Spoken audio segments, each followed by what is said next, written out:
Those of you in the back, there are chairs up here that are available for seating. There are seats available up here. That's what Lauren said she would come on now, I gotta pass out papers, tell them where to sit. It's like your teacher. Thank you, Lauren. It's like your teacher or something. No, we're trying to do it. Thank you. Now it's gonna have to be there. Are you here?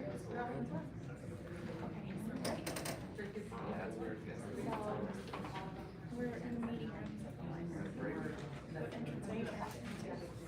We're right there.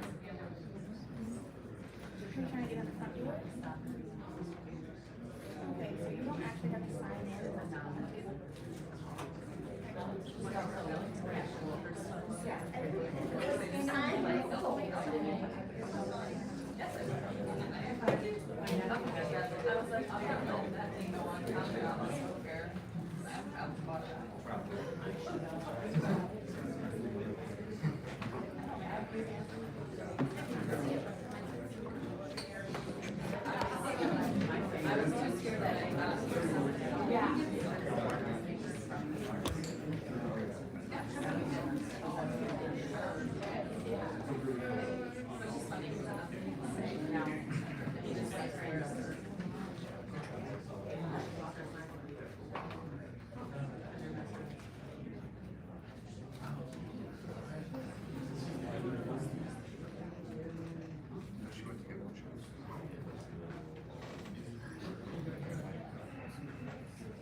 There's no flag in here. We do the pledge. No, we've never let it. Oh, open meeting pledge.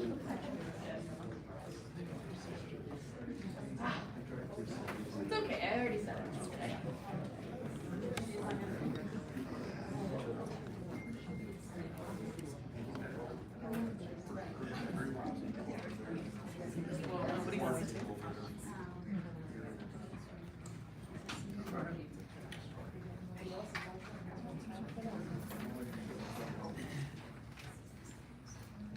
Well, I have 5 o'clock. I think we can go ahead and call the meeting to order. We have a roll call of our board members. It's the first order of business here on the agenda. So we're just, I guess we should do that publicly. So Josh Palladino, you're here. Yeah. I'm Scott Kress, Karen Hill, Brianna Barton, Jim Bowen, and George Allen. So we are all present this evening. I would then move your attention to the approval of agenda this evening. And the first thing that has to happen is there was an error on the sheet which is present. So I do move that the 2 items listed as visitor comment and board comment be moved to the position of number 5 on the agenda, so immediately after the approval of minutes. So that's, I move that we move those 2 items up. Any discussion? Okay, all those in favor say aye. Aye. Any opposed? All right, very good. So please note that the visitor comments and board comments will take place in the positions of 5 and 6 on the agenda, so at the start here. I will also tell you we have a large crowd here, so we will have a 3-minute time limit on communication from the public. There is a podium that's present. If you see the podium right here, did everybody have the podium up here? All right, very good. We do ask that you stand only once during comment. So again, 3 minutes, once during comment. When you get up there, just please say your name clearly, and then when you're ready to start, we'll start the time. And so that's how we'll handle that. And then afterwards, we'll have the availability if the board would like to make any comment at that point, and that's how we will handle that section. Okay? Very good, thank you. Now we move to the approval of minutes, so the board has those minutes.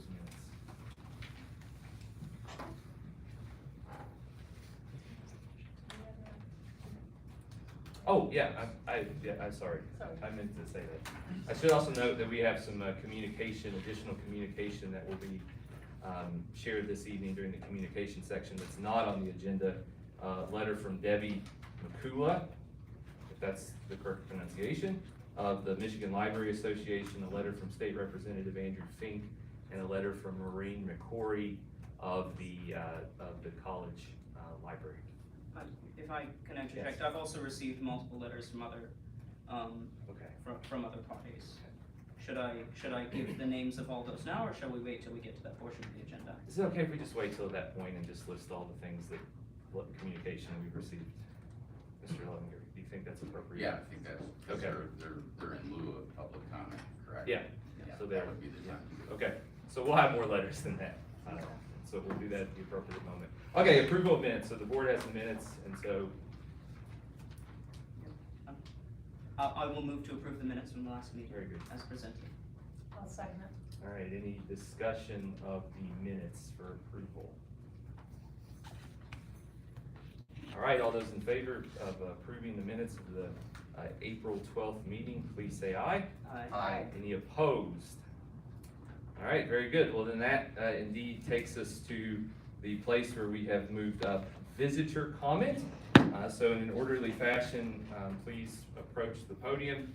Again, we'll have a 3-minute time that will start when you're ready to start sharing with you. Would somebody like to time? I was gonna say, who should be keeping time? Give us just 1 second, you gotta change the mic system. Okay. Oh, okay, all right. You good? Are you finished? Okay, Yeah, I can keep time. I'm a teacher, I can speak. You are more than welcome to use the mic. I will just use my voice. It should be good. I have been a lover of libraries from the time I was a little girl. I've gone places I never could have gone in person. I have learned things I never would have learned otherwise. I have been able to take whatever book out of the library that I want. My children and I think, read every book in the reading library, and then we had to move to Hillsdale so that we could go to the Hillsdale Library. I absolutely support the right of any parent to say, I do not want my child to read that book. They have absolute rights over what their values are, their family values, and how they want to share those values with their children. The staff here is wonderful. If a parent is concerned about a book and they haven't read that book yet, the staff is more than willing to help you find that, either through our library, through Mel, or through the Woodlands downloadable. The front desk can print out a list of what the child has checked out. If you want to go that direction, if you're a parent who has concerns about the books that your child is reading. And you can come with your child to pick out books. What I certainly don't support is somebody else telling me what I can read, what my children can read. Of course, they're 52 and 53 now, so it doesn't matter. They make their own choices. What my grandchildren can read, of course, they're in their 20s, so that doesn't make any difference either. But the idea that somebody will make a decision for my child is as bad as somebody saying, I don't want that book, and I don't want anybody to have that book. I see that as an equivalency.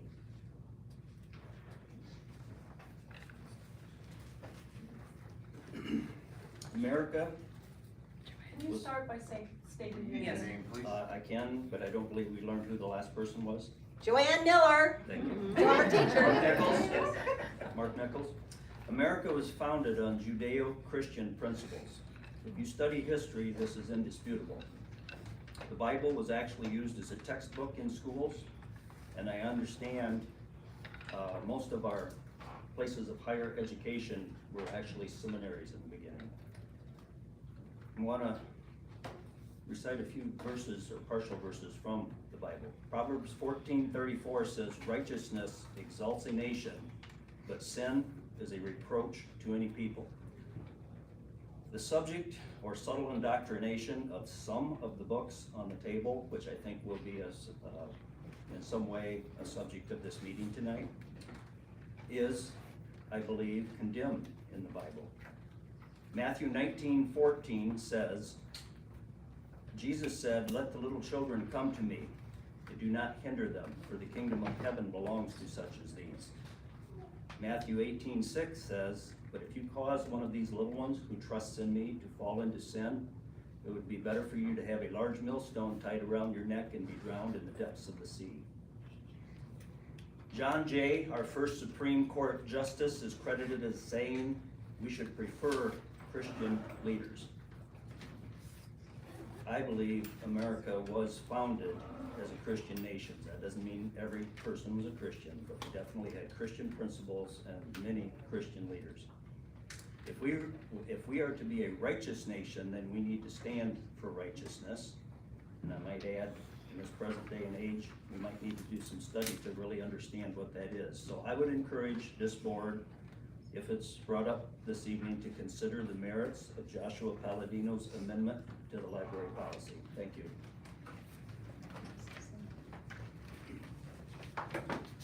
My name is Renee Young. I am a librarian, and I have been for the last 13 years. I find that this topic is obviously very controversial, but it is normal for library practice to reflect the needs of the community, to reflect the population of the community. And if the population of the community does not want book displays that address transgender or LGBTQIA issues, like right front and center in front of their children, I think that is something that is a reasonable request of the library. I think that this is obviously something that people are going to feel very strongly about, but there's a time and a place to address these issues, and having displays that make this seem normal to children is not something that the library needs to do. The library does not need to educate the child on what LGBTQIA is or what transgenderism is. That is up to the parent. And if the parent wants to expose their children to that material, then they can do that, as the first speaker said. But the library is not supposed to push this information on children by making it so obvious.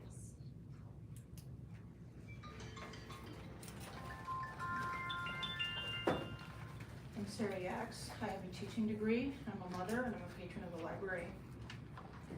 The question at hand is not whether these books should be in print, which is censorship, but whether or not these items should be readily and easily accessible to our most precious population. No, we cannot and should not want to protect them from the world forever. However, their innocence and virtue ought to be preserved and protected at all costs for as long as possible. Once an image has been put in their heads, it is there forever and cannot be unseen again. How much more then ought we to minimize the inundation of the assault on purity? As a parent, one outlet I have to allow my children to exercise freedom and age-appropriate independence is sending them to the library, and sometimes it entails without my helicopter presence. The beautiful thing about this library is that as soon as a child enters the building, they can move directly into their section. They needn't pass by any mature content, no fiction, nonfiction, or videos. They are quickly ushered into what ought to be a safe and secure environment. Therefore, as a taxpayer and patron of the library, I do not want funds spent on sexually explicit or politically charged left or right material in the children's or young adult sections. This community is represented by a range of types of parents. It is unfortunately true that there are disengaged, disconnected, or sometimes abusive or unsupportive parents. There are parents who care deeply but may be at a loss for what to do. There are parents closely involved with deep connection to their children and have open lines of communication. It is true that there should be material available for those with questions. However, it is not the responsibility or the duty of a public forum to provide that material to minors. Authority and responsibility solely rest on the shoulders of the parents. It is one thing for material available to adults in the mature areas of the library, but quite another to incorporate explicit materials among the classics, A Magic Treehouse, Hank the Cowdog, or I Survived. The amendment proposed here encompasses all sexual, political, and racial content. As a concerned and connected parent, it doesn't matter to me if it is homo or heterosexual content. Books that graphically discuss pornography, oral sex, orientation, and other unethical conduct such as extramarital affairs, while encouraging children to withhold thoughts, ideas, emotions, and desires from their parents, should not be a welcome among the selection of our most vulnerable.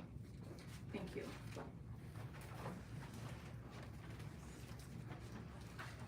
I want to start by thanking you for moving the agenda item that would allow me to speak tonight. I also want to say that, Lead with your name. Jaminda Springer, 89 South Howell Street, Hillsdale, Michigan. Thank you. I also want to say too, my children wanted to come speak, but we have a school play tonight and they couldn't be here, but they also wanted to speak in support of this proposed amendment. I ask you to support the proposed amendment to ensure age-appropriate curation practices at the Hillsdale Community Library. Politics, activism, and sexual content should not be in the children's section. For me, this issue is completely separate from my feelings about the LGBTQ community. My husband and I and our children know and love many people that identify as LGBTQ, both family and friends. This issue, for me, is about the primary role that parents should hold in the life of a child and age-appropriate material in the children's section of the library. This proposal is not censorship. This is curation, and it is good and right for the Board of Trustees to do this.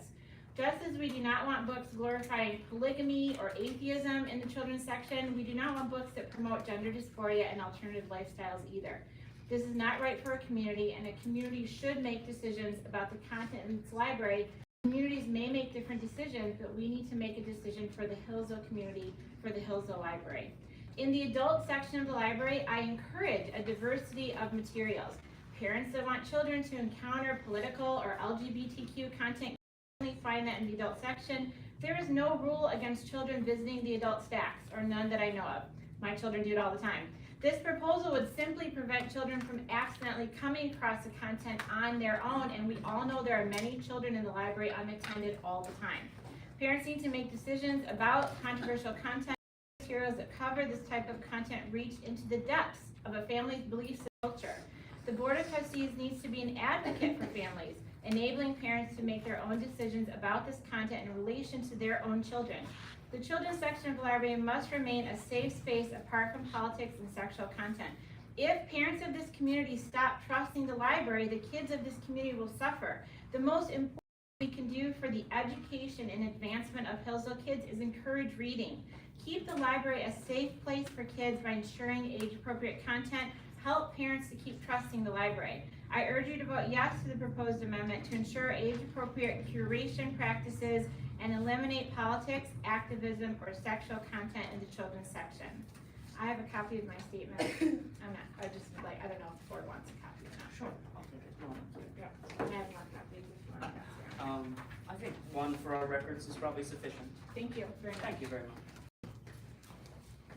Hello. What's your name? My name is Carmen Wyatt Hayes, and I am here with questions. And one question is, what is an LGBTQ book? What is a coming-of-age novel? I am the mother of a gay son who is an extraordinary human being, deeply moral. He was raised in the context of our Catholic family. He is now engaged in helping people in all manner of ways. I am deeply committed to Christian faith, deeply committed. have certain concerns. One concern I have is, what is a coming of age novel? Is Huckleberry Finn going to be banned? Tom Sawyer? David Copperfield? Are we really going to do that? Right. Really? In other words, where is the line? Anything that would be sexually explicit, in other words, visually explicit, that could corrupt a child, I would be completely against. I would be utterly and completely against and outraged. But my son knew that he could come to me, his father, his grandmother, and within the context of our home, ask questions. There are perhaps some children in this community that would not have access to such love. Did my son want to be gay? Never in a million years. It was so hard for him. This is not a choice. It is not a choice. It is something he struggled with that caused him pain. And so as a mother, I wanted to express that. And as a mother, I'm also a college professor, by the way. And hence I have questions about removing literature, because that's my field, literature. But having books that would be helpful. Forgive me, that is time. Thank you. Having books that would be helpful to children, I cannot support that. Thank you.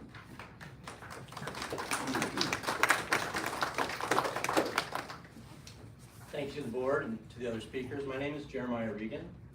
I support Mr. Palladino's amendment. Children should not be exposed to materials that are sexual in nature or encourage political activism at their library. The materials the amendment bars are against nature, Christian morality, and the will of our community, as far as I can tell. I believe children should be educated on these matters by their parents when they are of sufficient reason and wisdom. The library is within its rights to provide materials representing different viewpoints to adults. The previous speaker asked where the line is. The line is between the children's and the adults section. The library is outside of its role when it provides these types of books to children. By providing a balanced selection of materials to adults, the library is in no way guilty of censorship. And as a final point, it bears mention that the First Amendment to the Constitution prohibits restrictions upon free speech by Congress, but Congress does not have jurisdiction over this library. Thank you.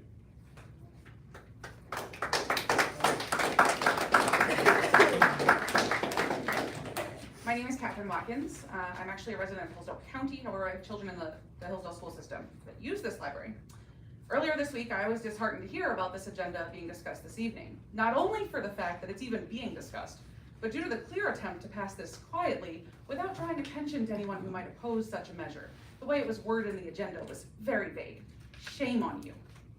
It's clear that you were hoping that nobody would catch on, and that is the opposite of democracy. This board needs to remember that this library is funded by all taxpayers, including those in the community who may identify as part of the LGBTQIA+ community. Removing their representation in this public establishment that their tax dollars fund is a fabulous example of taxation without representation, an idea our forefathers fought for in the establishment of this country. Those in support of this have a very simple option to solve this problem. Just don't read the literature that may contain topics their religion or personally held moral beliefs don't agree with. As someone who is not a believer of the Christian faith, does that give me the right to have all content that references Christianity removed from the public library for my comfort? Of course, no. That would sound absurd, right? So why is this board entertaining censoring some members of the community for the comfort of others? It's not my job as is it not my job as a parent to review the content that my children are reading and decide if I feel it's appropriate for them? Your definition of appropriate for your child is likely very different than my definition for mine. And if we are censoring based on some parents' wishes, then we need to be censoring on all parents' wishes. Otherwise, that's discrimination. You cannot censor the gay out of people, no matter how much you may not agree with their personal gender identity or sexual orientation. You also cannot censor our youth into purity culture. It is important for everyone to have the ability to learn about their own bodies, their sexuality, and their identity. It's their life, and they have the right to choose to live it the way that they see fit. For them, banning content that doesn't agree with your chosen lifestyle isn't going to do anything to change how people see themselves or choose to live their lives. The positive outcome you're hoping for will do nothing but backfire into a negative outcome. Suicide is the leading cause of death for LGBTQIA+ youth. The risk of them self-harming drastically increases when they are in an unsupportive environment and unable to self-affirm their own existence. For youth who may not have support at home, literature that they can relate to, that helps them see that they aren't alone, can be the difference between life and death, whether they identify as LGBTQIA+ or cisgendered. Literature about sexuality and human reproductive systems is not shameful or dirty, it's biological human anatomy and nature. Lack of access to accurate information has led to a lack of education that leaves currently 40% of male adult respondents in a recent poll believing that women urinate out of their vagina. It's also proven that there is a direct correlation between lower teen pregnancy rates and higher education and access to information for teenagers. Is the goal here to increase teen pregnancy rates? There are many reasons not to censor the content of a public library, but perhaps the most important one is this. If you're for the self-harm and suicide of LGBTQIA+ youth, then by all means, censor their representation. Forgive me, that's time. Okay.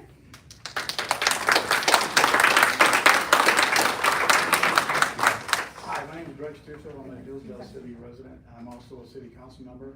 And first of all, I'd like to thank this board for what you do. Volunteer work is great and we all appreciate it. A lot of emotion here tonight. This is really a pretty basic topic. I have to agree. I mean, our job is really to protect the city. It's to get the right policies, make sure it's heard and what's right for everybody. But the whole gay issue versus what, that's a discussion for adults. That's not a discussion for children. And I have to agree that this is something children need to be learning from their parents or whatever, to have it in a children's section where they can randomly pick it up. We have enough temptations as it is in this life. And I mean, from little children all the way up, but we struggle and fight with those temptations all the time. We don't need to make it easier to get to in a public library.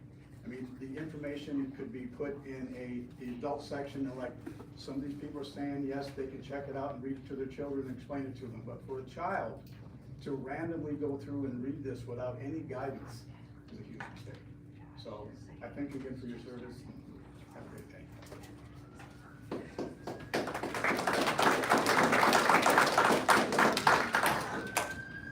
Hi, I'm JP Thoreau. I'm a Hillsdale resident. I've been in education for about a decade. I currently work as a consultant for schools around the country. And I do also support Mr. Palladino's amendment. I'd rather than echo what the previous speaker just said, I guess all I really want to add, I think, is in my past experience as a high school administrator, one of the things we really sought to foster was basically an apolitical environment, right? So regardless of what side of the aisle you're on, parents don't have to worry about their children getting dragged into that fight, right? Because really what it is, it becomes very divisive, right? And so this is a public place for children, and so I think that the parents of children in our city would appreciate just being able to send their children to this place that is devoid of the divisiveness that often, takes a lot of the big cities around the country, right? That's why my family, my wife and children and I, we all moved here in the first place, was because the political divisiveness in the big cities is just getting incredibly suffocating and very hard to raise a family in. So I see this amendment as really just trying to help ensure that there is a safe, apolitical environment for children to go in public and read, right? And the tough conversations can happen at home. The tough conversations can happen in the adult section, right? But parents just need to know that there's at least one place where they can send their kids without any of that happening. Thank you so much for your time.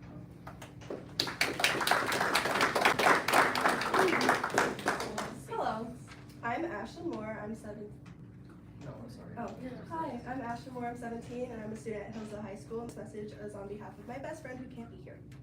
This proposed ban is an infringement of rights to equal information and equal representation. The ban is based on a specific moral standard that does not apply to all people.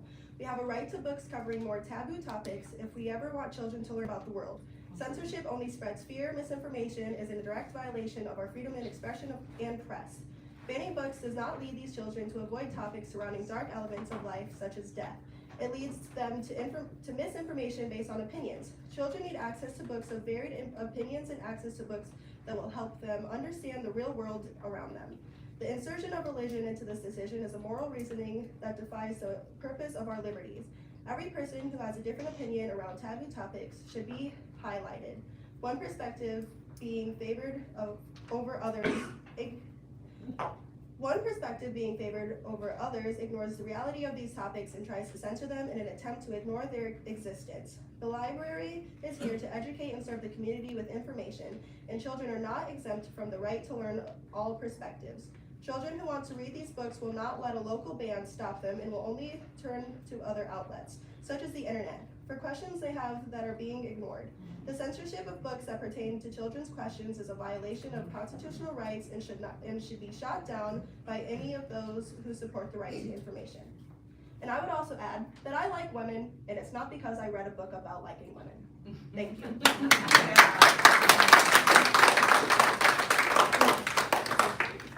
Hello, my name is Blake McAllister. I've been a Hillsdale resident for about 6 years now, and father of 2 children who I hope will grow up reading books in this library. I'd like to speak in favor of the amendment. While the exact language of the amendment could perhaps be improved, their central purpose is one that I strongly endorse. Our community tax dollars should not be used to purchase books for our children that promote sexual and political ideologies that, in my judgment, run contrary to nature, reason, and common sense, not to mention the beliefs of the majority of people in this community. Such issues are contentious, of course, and I acknowledge my right the right of fellow Hillsdalians to disagree with me about them. But isn't the controversial nature of such issues precisely why the library should remain neutral with respect to them, at least as it pertains to our children, who are not prepared to reason through both sides, and so are liable to be indoctrinated rather than rationally convinced? And that is exactly what these amendments call for: neutrality in the books that we purchase for our children. To oppose such amendments is to take a stand on the side of promoting controversial and political sexual ideologies. To accept them is to agree that the children's section isn't the right place to wage culture wars. Thus, I would ask the board to accept these amendments. Thank you.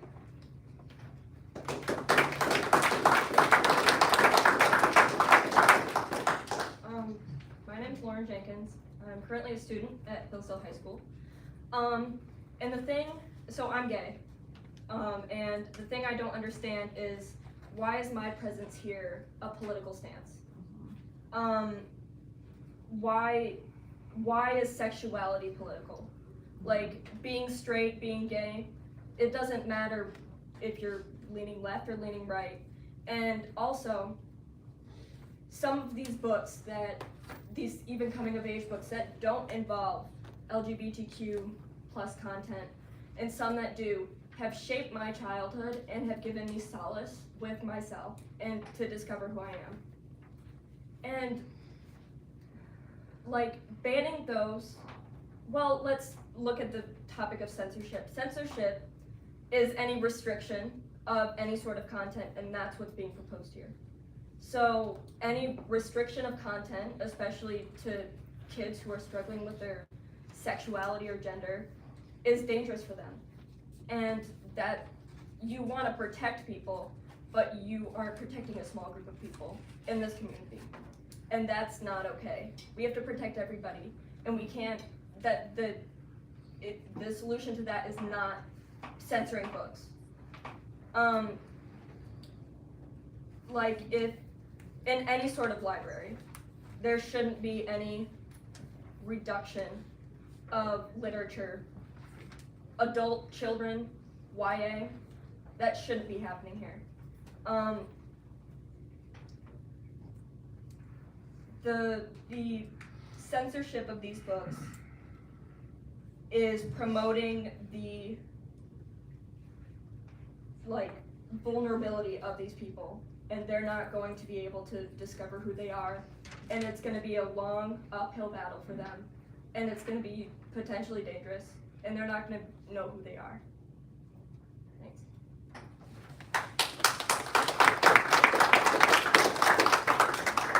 Hi, I'm Sally Pike, member of community, mom of 5, 16 grandkids. Shame on you, one, for trying to sneak this in. Shame on you for trying to keep these books out of the hands of the children and the people who need them most.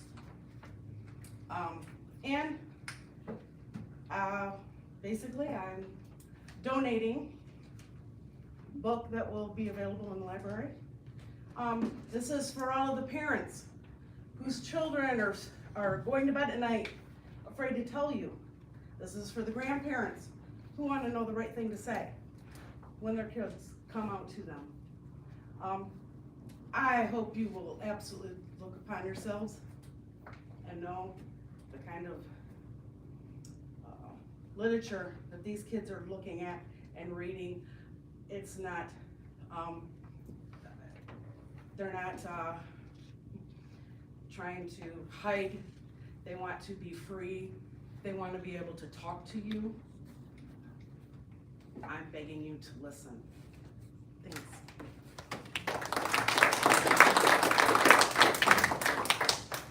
Hi, my name is Brooke Diener, and I'm a community member and mother of 4. And my husband and I are both educators. And we are in support of Mr. Palladino's amendment. I would just ask just to comment just on a couple things. And remember that, well, and first of all, too, I have family members that are in the gay and lesbian community. I would ask us to remember one fine point is that that gender dysphoria is actually still in the DSM as a mental illness and something that people struggle with. And encouraging minors to head in a way where you're struggling with something, I think is a problem. And I would ask us to think about it. Every library curates books because we can't have every single book here. So we're curating a collection. And in curating, you bring some things in, and that requires leaving other things out. We wouldn't be in support of books on white supremacy. We wouldn't be in support of books that were encouraging people towards depression. There are all sorts of things, and so I'd ask us to carefully curate what we give to children.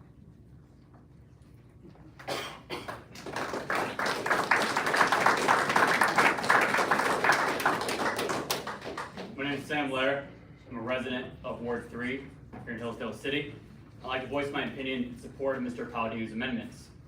I trust that it is widely acknowledged among those gathered here today that wisdom, knowledge, and virtue are indispensable to the flourishing of any community. Public libraries, such as these, are an essential public good instituted to serve this greater purpose. As a public good, libraries are expected to be representative of the communities that is the public of which they serve values.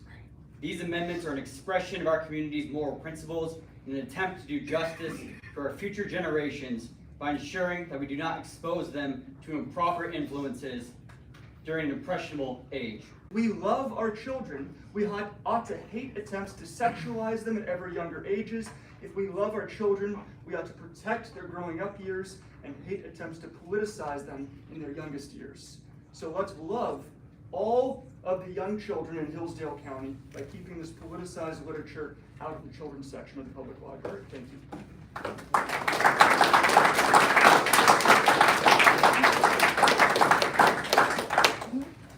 Hi, my name is Calvin Stockdale. I am a resident of the city, Ward 4. I have 5 children, and my oldest son has a library card, comes here to the library pretty regularly and picks out books by himself at 10 years old. I have felt comfortable allowing him to do that, but with what's going on today, I'm nervous about that. And I wanted to stand here in favor of the amendment that Mr. Palladino is bringing forward, because I think that it supports neutrality on the part of the board, as has been mentioned earlier. The idea of bringing children's literature that is specifically sexualized or political in nature is an undermining of the trust that this community has in the library in order to be a nonpartisan, non-sectarian institution. And so I would ask that you support this policy, this new amendment in light of that. Thank you.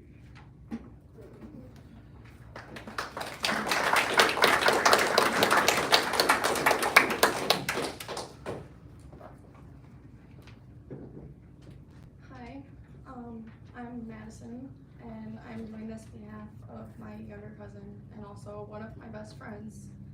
I honestly just have a question. What are we actually trying to do here? We're taking books out that have LGBTQ because certain people aren't comfortable with it. So because you aren't LGBTQ, you have a right to cut the access of information on their community off. I would like to understand where you find it right to cut off all children's access to it just because that wasn't the path that you chose for yourself.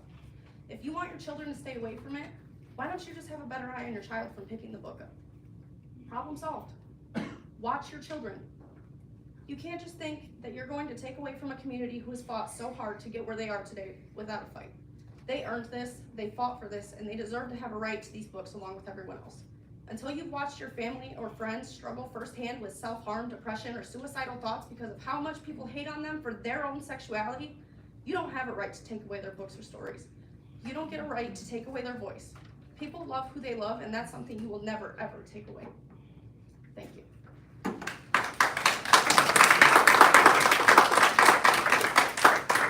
So I'm Tracy Fowler from here in the county. So my intent is not to speak tonight, but that little girl thought that you all didn't want to hear from her.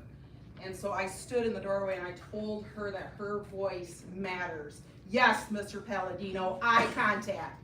When it makes you uncomfortable and conversations are hard, here. That child has as much right to be here and come to this library, eye contact, as anyone else. Keeping the minutes. The fact, then type. I can type and at the same time, right? So, the fact that you have children standing here that now don't believe they're welcome already in your library. And to whoever said they were the educator in the DSM-5, hell no. That is not the truth. That is not the truth. So you spread the nonsense somewhere else. It is not a mental illness. It was the way that folks were born. And it makes me want to puke, Mr. Palladino, that you had to invite people here because 12 of the last 15 people that spoke on behalf of this nonsense, I was invited on behalf of Mr. Palladino. Well, here's what I got to say for you. And the other 3 of you that have ties to the Hill. Go back to the hole on the hill that you came from. Because all of the Hillsdale College folks that think they're going to move this through because that's what this community is, hell to the no. We are representative here and we will welcome these children here. And you don't know what that looks like when a child tries to come out to their parents, or God forbid, their parents find out and they beat the hell out of them and they try to fuck the gay out of them. And they end up in the street and they're unhoused and they're homeless. And then they end up in addiction cycles. And then we just call them druggies because it's their fault, right? Hell to the no. This is a public library with taxpayer funds. You will keep the content. Your bylaws state that you will hire a librarian to pick the content, the media, the so-and-so, unless you completely fucked up and didn't hire somebody like that. Oh, but you did. Oh, but you did. Try to change these bylaws to get this the way that you think it is and take this shit framework across the country so Hillsdale College can have one more thing to say. Is this the thing? Yes, yes, it is. Oh, so you're just allowed to fucking yell fuck over here? Look at you! Just said it! They need the police! They need the police! Everyone interrupting her, please stop. This what she's saying. is what you're Take it up with them complaining after. of. This Everyone is has what to you're speak. creating in this I'm sorry, community. that's time. I appreciate that. Do not create this. Do not make our children unhoused, unsafe, unwanted, suicidal. That blood, Mr. Palladino, right here, that blood will be on your hands.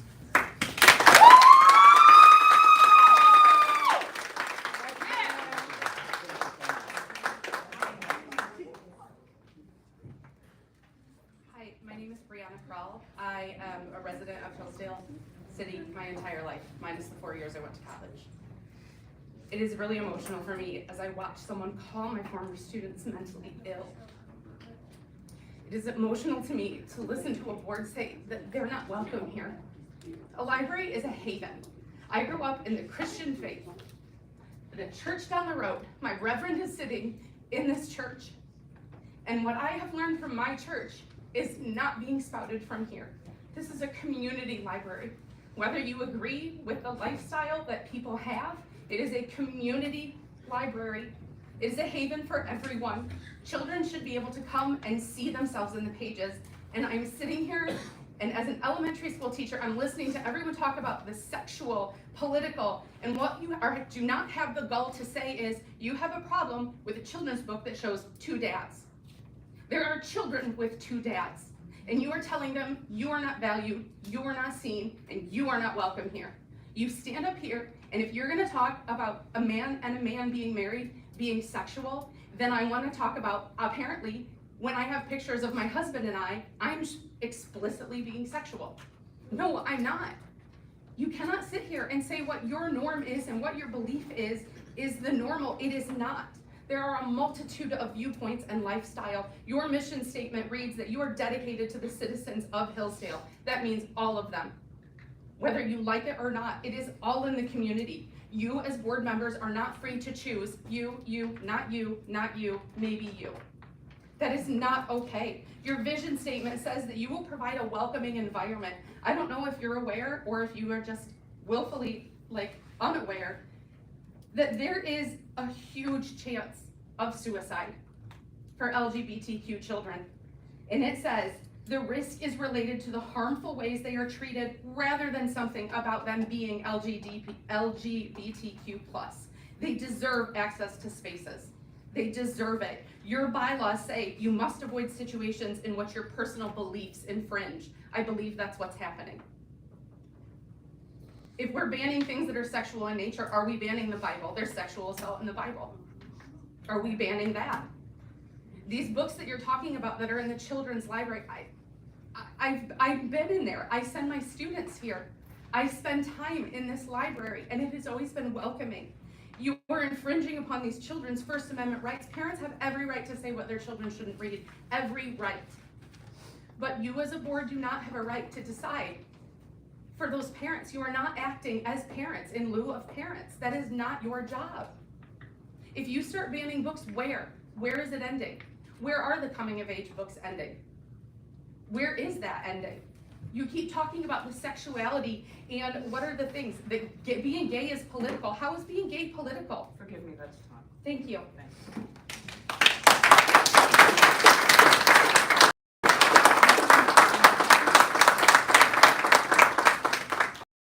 Hello, my name is Holly Carpenter, and I did not come here with the intention to speak, but I just felt like I needed to. When my children were younger, we would come here as a family, and whatever books they looked at, we discussed together.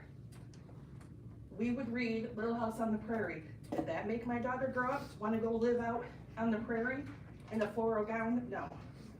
But we would get Hank Zipser books for my son who has dyslexia, and he would feel represented. Because no matter how much I talked to him that his dyslexia was a gift, he didn't believe me. But reading the books by Hank Zipser made him realize that he wasn't different and that it was okay. And it just breaks my heart as a parent and as a member of this community that there's even this discussion. And if we're gonna talk about people being offended, I'm highly offended by his sticker on his laptop. No,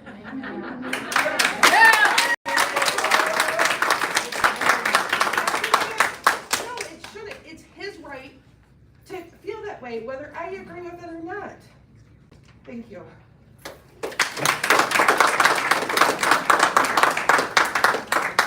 Hi there, is this working? Yep. My name is Isaac Kirshner, I'm a citizen of Hillsdale and an educator. I just have a couple thoughts, not really like strung together. I want to say that as someone who's family with LGBTQ relatives and friends and have actually struggled with them through suicidal attempts and self-harm, I'm actually coming out in support of Mr. Paladino's amendment.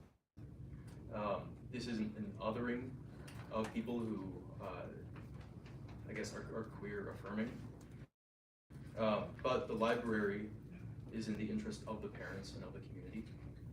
And if there are pro-LGBTQAIP+ affirming parents in the audience, they're fine having their children having access to these things. For the parents who aren't affirming of this, this library would be really the only place that they would find that content.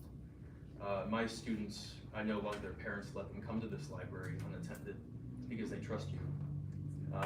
And I know their parents would not be supportive of this amendment, right? Whether it's because of their religion or because of the way that they were raised. Really, if a child is experiencing, I guess, like queer affirmation, then these books would, I guess, help them supposedly through their struggles. But if there are children who are not experiencing this, this is then an encounter, maybe their first encounter with these materials. And I think this kind of strikes a little bit of grooming for those young children. So I would encourage to support Mr. Paladino's amendment. Thank you.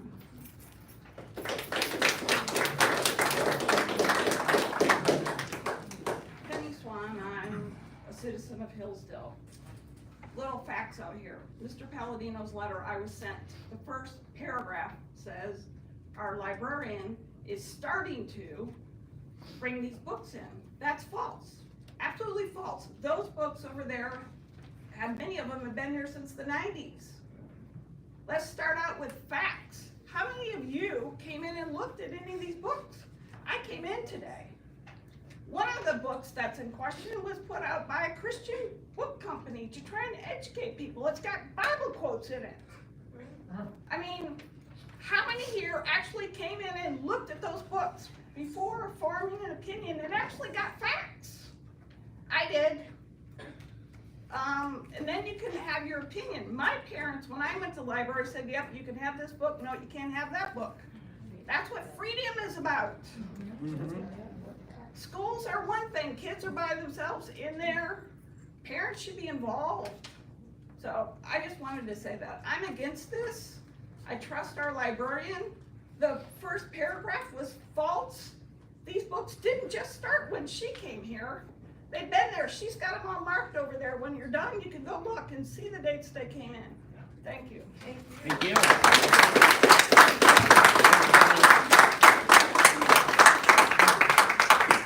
My name is Alexia Diener. I'm 15 years old. I did not come here with the intention to speak, but I felt like I should. I have a passionate love of all people. 2 of my cousins support transsexuality and one identifies as trans. I believe that they have the right as individuals to believe what they want. I believe that there are 2 issues here at stake. One issue at stake is the rightness or wrongness of the transgender movement. And one issue is what our kids should be exposed to. I also love children very much, having once been abused myself in young childhood. And I believe that they are all precious and entitled to wholesome literature. My support of the amendment has nothing to do with a political stance. Christian conservatism is not in opposition with the love of all people. And I want to apologize on behalf of Christians who have perhaps hurt any members of the LGBTQIA+ community. That's not what Christianity is about. This amendment does not have to do with whether it is right or wrong. That is something that should be taken up with adults and maybe youths my age. This is the age that we should start having these conversations. It has to do with my love of children. As a small child, I would roam libraries and I appreciated non-political content. So political content is just not appropriate for small children. So, yeah, there are two issues. One of them is the legal or moral ethical issue about gay rights, and another one is about children's literature. Be careful that we don't conflate the two. Thank you.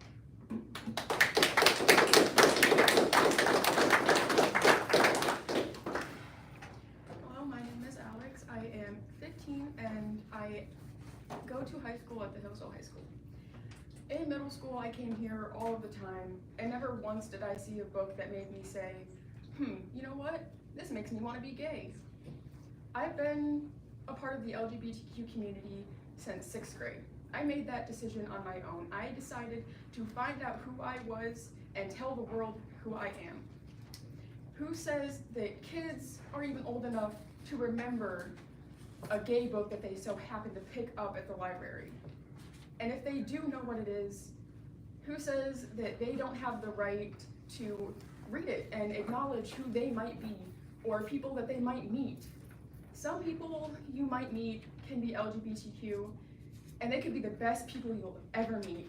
I have struggled with being bullied since 6th grade because of my sexuality and my gender. They made me want to commit suicide multiple times to the point where I had to move schools. Why do people think that it's okay to do that to kids? Who says that we don't have a voice in any of this? We're human too. Just because we love someone or we don't like the body that we were given, who says we're less any human? That's all I have to say.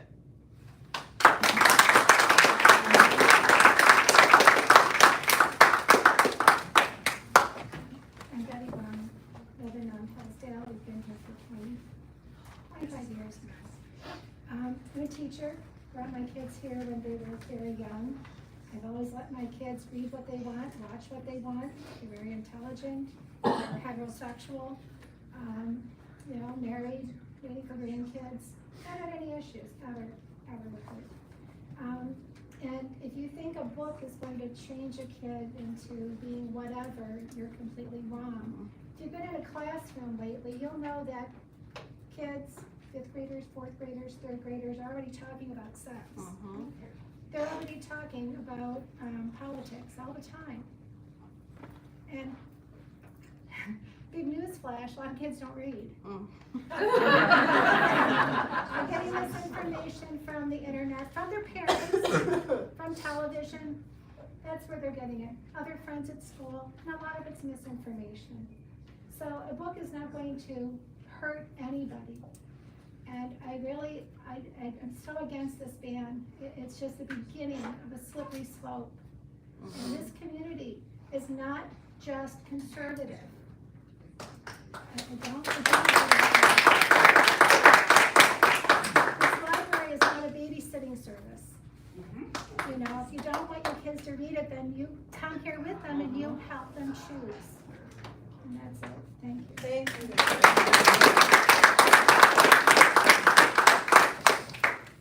My name is Cassandra Farmer. I am a proud married lesbian educator in this town.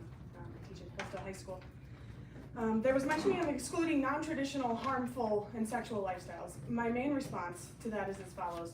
How ignorant. How ignorant to assume that those two adjectives are synonymous. I am non-traditional, I'm not harmful. Those are two very distinct things. You can ask any of my students who stood up here today and proudly spoke as well. You can ask my pastor, my wife, my parents, my bosses, and my friends.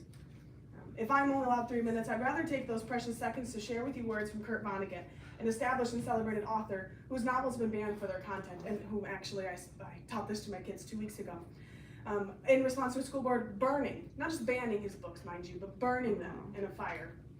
He said, if you were to bother to read my books, to behave as educated persons would, you would learn that they are not sexy, they do not argue in favor of wildness of any kind, they beg that people be kinder and more responsible than they often are. It is true that some of the characters speak coarsely, but that is because people speak coarsely in real life, especially soldiers and hardworking men speak coarsely, and even our most sheltered children know that. And we all know too that those words really don't damage children much. They didn't damage us when we were young. It was evil deeds and lying that hurt us. After I've said all this, I'm sure you will still be ready to respond in effect, yes, yes, but it still remains our right and responsibility to decide what books our children are going to be made to read in our community. This is surely so. But it is also true that if you exercise that right and fulfill that responsibility in an ignorant, harsh, un-American manner, then people are entitled to call you bad citizens and fools. He writes, even your own children are entitled to call you that. Perhaps you will learn from this that books are safe to free men for very good reasons, and that wars have been fought against nations which hate books and burn them. If you are an American, you must allow all ideas to circulate freely in your community, not merely your own. He goes on to speak about the children, but I am fearful that my time is up. I feel his words truly encompass the ignorance proposed here. Parents want this library to be a safe haven for their kids. Well, I'll close with this. I hope to the God that I truly believe in that my future kids can also come to this library and read books that reflect their life. Their teacher mom, their nurse mom, their grandparents that live next door that grew up in the Baptist church down the road. Because if that had been an option for me, the tears, the therapy, the self-harm that I inflicted on myself to get where I am today as a proud teacher in this community could have been avoided. And I'll end with this. The last speaker said that a book won't change someone into being gay, but it sure as hell may turn them into an accepting human.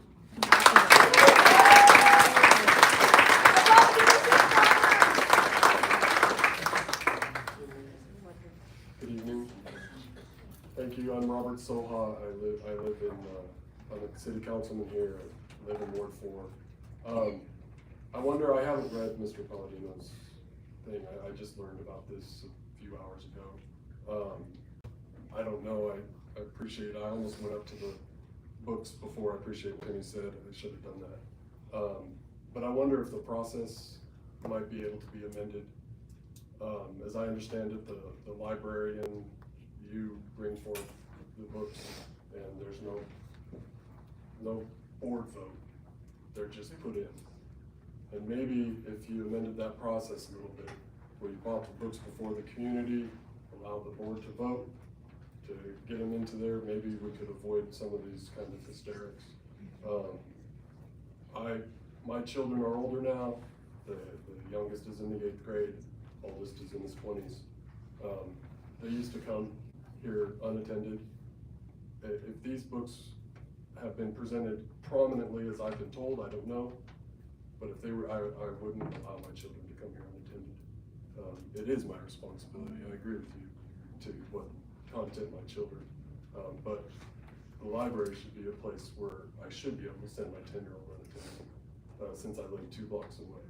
So, with that being said, I just wanted to emphasize the procedure, the process, and how that happens, and maybe we can overcome some of these objections.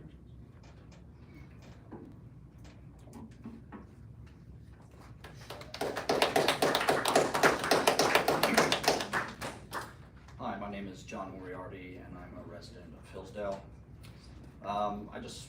I want to say that I think censorship underlies the distinction between a children's section and an adult section. That's what curation is. You exclude some things from the child section that, otherwise you would just say, oh, there's no distinction between adult literature and child literature. And that's not true, and that's not the practice of the library, which I appreciate. So on that basis, as a public, neutral entity, I know for a fact that one of the books that's being contemplated being bought was written by the president of GLAAD, which is an activist organization. One of the other books was written by another leftist activist. So I think to use taxpayer money to give directly to activist institutions or authors is inappropriate. Thank you.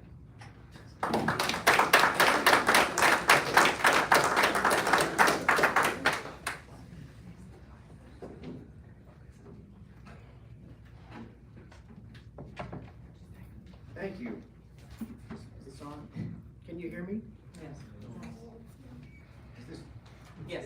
Tom? Thank you. My name's Paul Kluhl. I am a patron of the library, and been a happy member of this community for about 2 years now. I'm a PhD student at the college and a licensed attorney. Thanks, I just want to say myself, thanks to everybody for coming. It's really engaged the community in a very vigorous way, and I think a good and healthy one in spite of our divisions. I would like to support the amendment that my friend and colleague, Mr. Palladino, is offering. And I'd like to say, I think that our very vigorous exchange today, if it's done anything, has revealed at least one fact, and that is that we have a very different and conflicting set of moralities going on in this room. We have two very different and conflicting sets of moralities.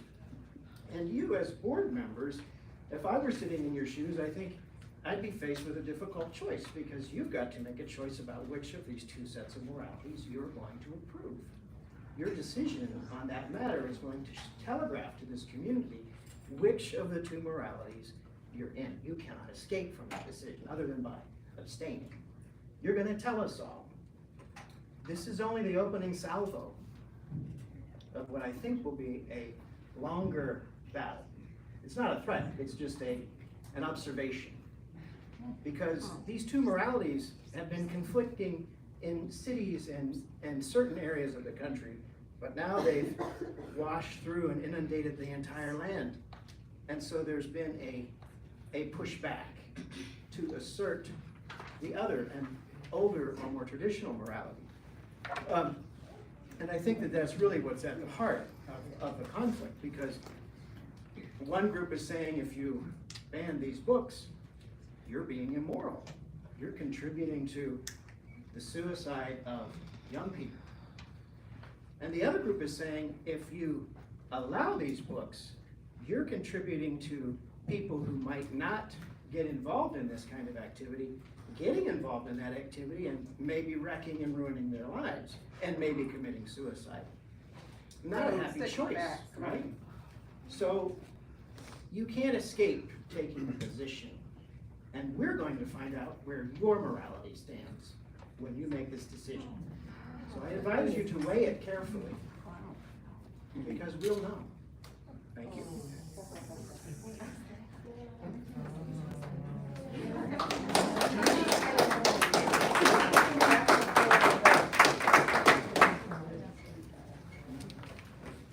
Hi, my name's Leanne Rumler. I live here in the community. I work here. I'm a librarian. I was on your board for several years, and I actually worked here for a few years.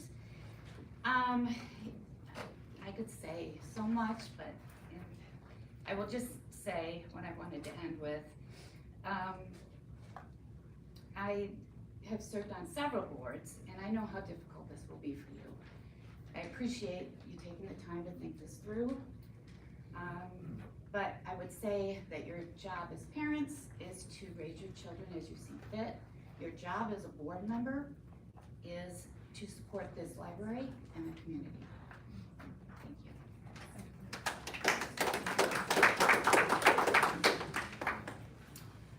Hello, I am Reverend Rob McPherson, and I use that title of authority on purpose because I am disappointed by people throwing out words like morality and ethics to degrade a group of people that are valued and beloved of God. I've been a United Methodist pastor for 30 years. I have heard this debate on our national and international stage in the United Methodist Church. There is not a single Christian position on this. It is heavily debated. In the amendment as I saw it, it was quoting obscenity law. There is nothing particularly obscene about two men living together. A child saying daddy to two men. Obscenity is defined as an explicit expression of sexuality. Let's be careful. We're harming people with our words, and it breaks my heart.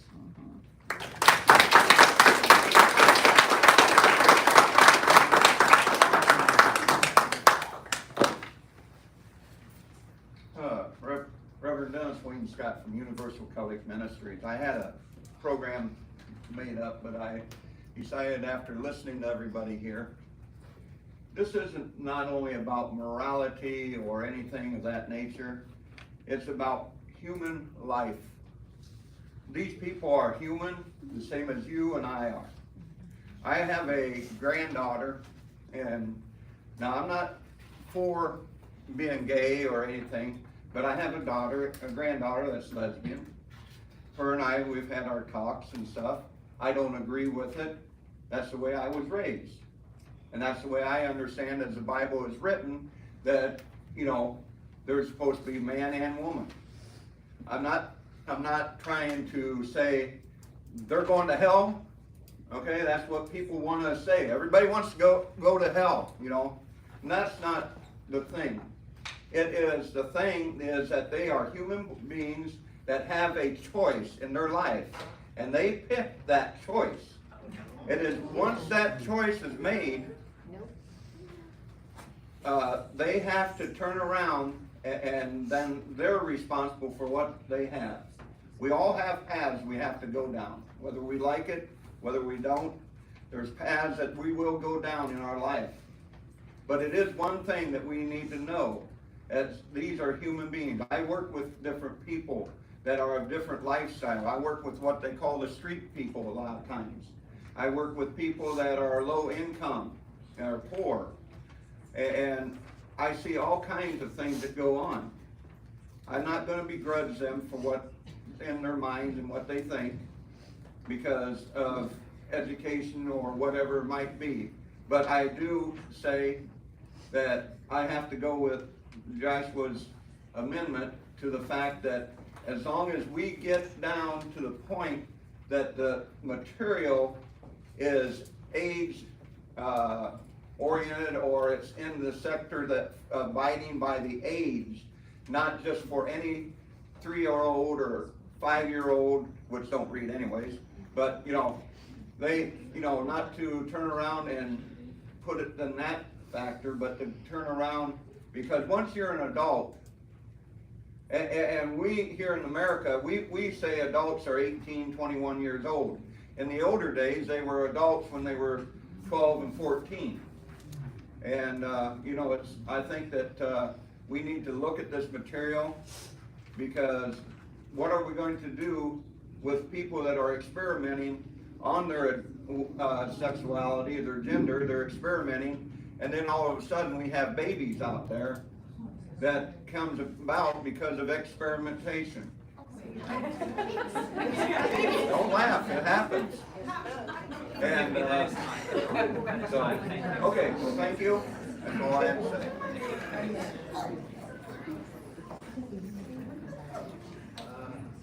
Greetings, my name is John Brooks. I live on Sharp Street. So I really appreciated some of the comments by a couple of my neighbors. Mr. Stockdale, Mr. Soha, we live down the street from you guys. And, I think it really comes down to the comfort of parents in coming here with their children. So, you know, if this, I support the amendment. If it passes, great. If not, you know, there are alternatives. College libraries are at the street, relatively small fee. So the library will have, I believe, greater impact, greater circulation, if more parents feel comfortable bringing their kids here. I don't think putting this policy in place will deter anybody from coming or dissuade anybody from coming. So in the interest of the library and its use, I support the amendment. Thank you. Oh, I'm sorry, one other item. And this is tangentially, it's both related and unrelated. A colleague of mine brought home a book on accident. She brought her 5 kids here. And one of the daughters came home with a book called The Prince and the Dressmaker, which is, it's about a prince who has a dressmaker make him dresses so he can go out on the town at night dressed as a woman. And I just, to bring it to the attention of the board, I think it was not cataloged correctly. It's not in the card catalog. So, for what that's worth. Thank you. Great book. Great book.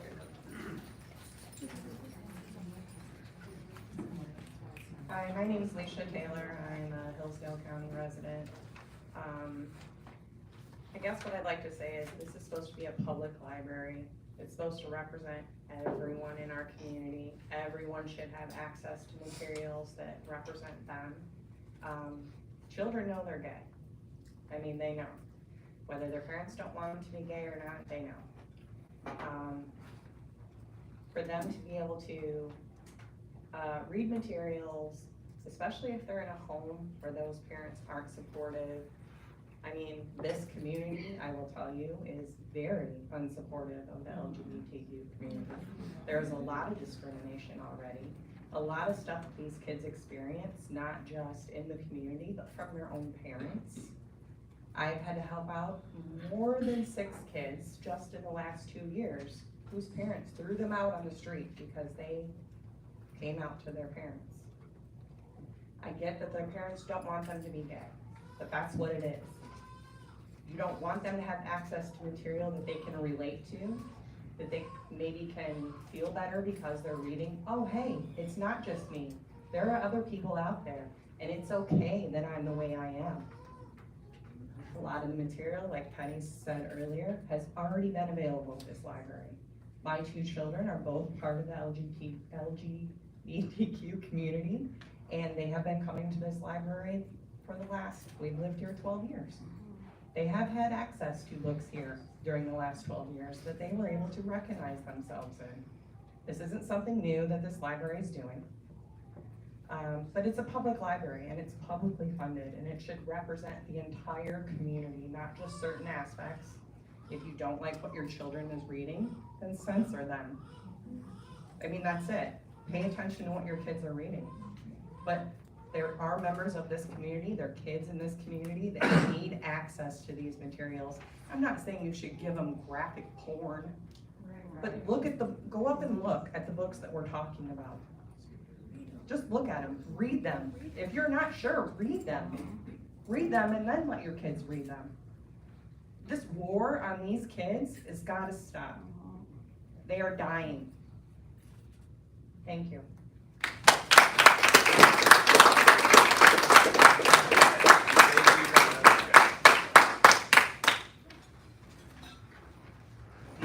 Hi, my name is Dave, and ironically, if I'm the last person here, the first speaker was my 6th grade English teacher, Joanne. She taught me how to use that library before it was here. This was a car dealership, believe it or not, and I would ride my bike down there and lock it up and climb up this smelly stairway to the top, and it was awesome. I miss the Mitchell Center. I guess the thing I want to say is this: there's obviously a lot of conflicting values in this room, right? And that's not going to stop because it's a night. One thing I think that is universal, one thing I know is universal to all of us, is that we all have worth and value ascribed to us that's transcendent of what we believe here. It was given to, I believe, it's given to us by God. It makes you valuable not because you prefer one thing over another, but because the Creator gave it to you. Knit you together in your mother's womb before you were immensely valuable. And so I realize this is not going to get fixed tonight. However, I do think it's very important that our public library reflect our community, and that parents do their job in deciding what their children should be reading, but also that there be a process in place that curates content that's appropriate based on age level. And I don't know anything about this. I don't know, Josh, I don't know who you are. I've never met you. I don't know what this amendment is. I never read it, but I am for a library developing a curation process that takes into consideration the community, the developmental levels of children and grades, stages, and that sort of thing. So thank you for that sort of thing.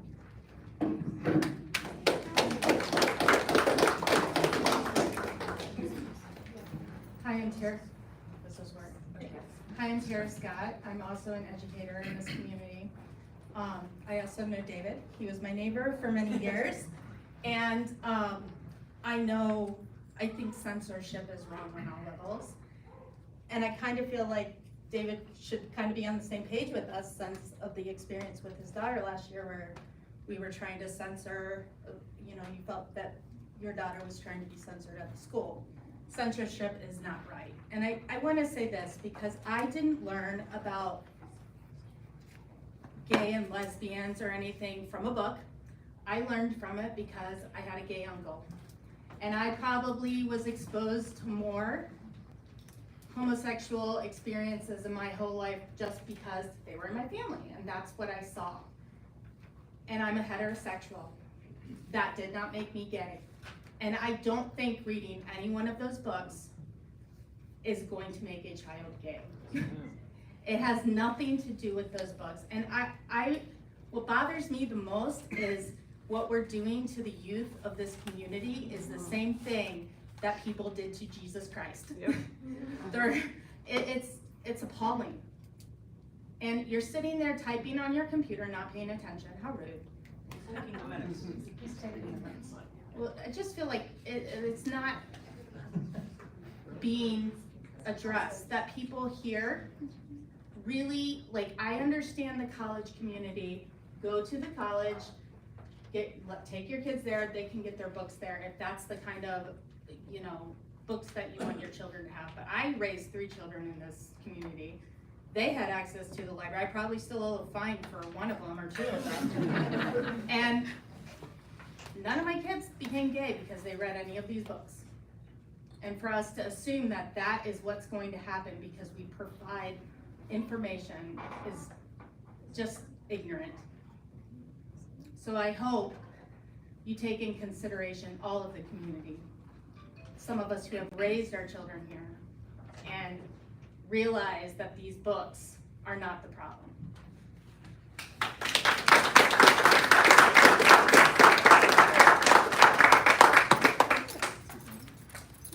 I have 2 points to make. One. Could you give us your name, please? Oh, sorry. Carol Addison. I live at Hilltop Apartments. Normally, I'm with my mom right now.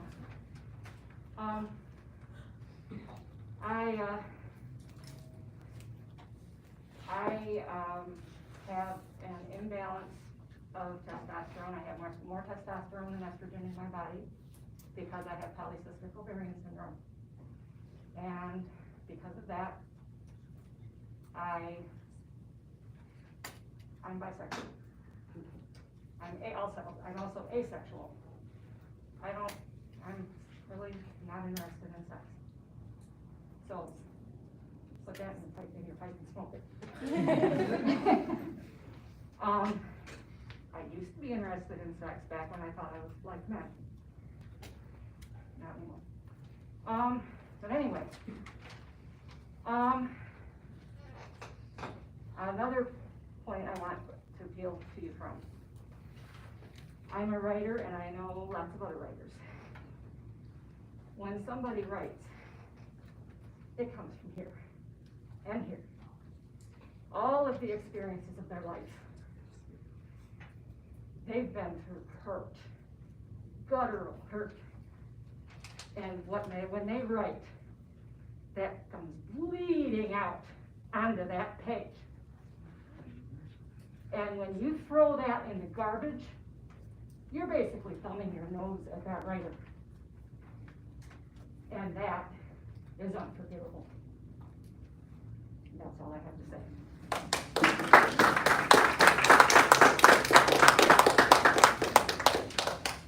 Ms. Lashway, I just came to listen mostly, but there's one thing that stood out to me. It's one thing we all agree upon. Graphic porn does not belong in the children's section. Forgive me, did you say your name? Ms. Lashway. All right, thank you. All right, great. I think, is that Anybody mainly else? coming to the, Somebody? Come on up. I just want to make a quick comment to that. My name is Lauren Spencer. I live here in Hillsdale. I'm an educator for 11 years, and I just want to say, like, love is not pornographic. So, I mean, I don't think anyone is advocating to expose children to porn, but just talking about relationships, regardless of who it's between, that is not pornographic, and that should be celebrated. And having those books out here is not exposing children to porn. Right. So I think that's something that's worth considering. Nobody wants children to have access to that information until it is age appropriate. However, marriage, love, is not pornography. So I would like a distinction to be made between them. Okay, thank you.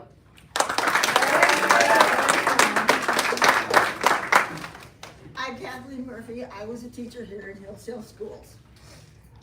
Truthfully, this comes down to parental choice. And you need to, if you don't want your child to read that book, then you shouldn't allow it.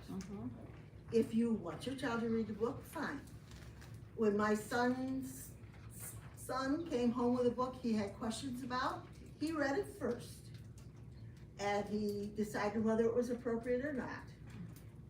So that is a parent responsibility. No one can make that decision for you. You need to make it. But when we deny that choice to everybody, then that's censorship.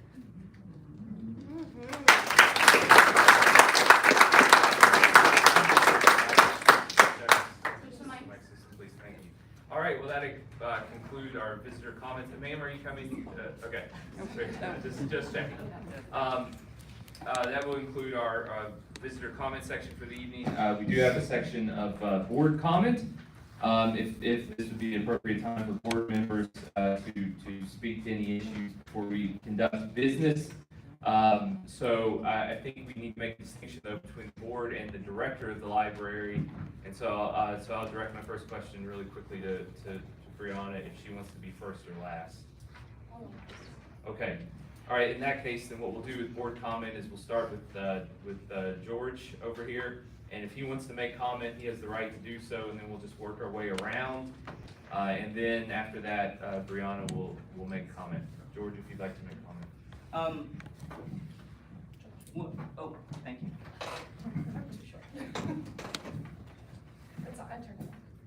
Oh, thank you.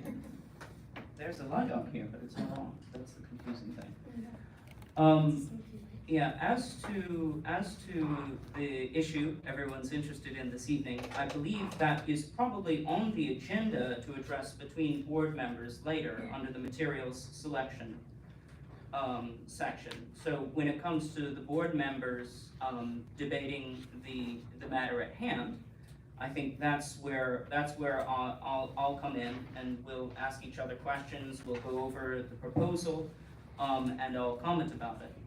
I will say I think my only point to make here is that I believe some of us knew the nature of the proposal, some of us didn't. There was a lot of hearsay. There could have been a lot more transparency about the fact that this was coming up. I think whatever we discuss when it comes to this matter of business, whatever we discuss, I think it would be inappropriate to attempt to make any kind of final decision at this juncture because, again, a lot of people just heard this was happening this week. There was a lot of lack of clarity about exactly what was being discussed, about exactly what was being proposed. I think with more lead time and more time to gather community input, I think we'll have a more informed decision. And I think, yeah, I think that's my only comment at this point. Thank you.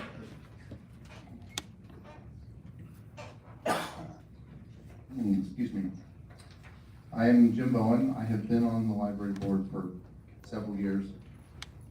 I'm reading from the Michigan Public Library Trustee Manual, the 2021 edition.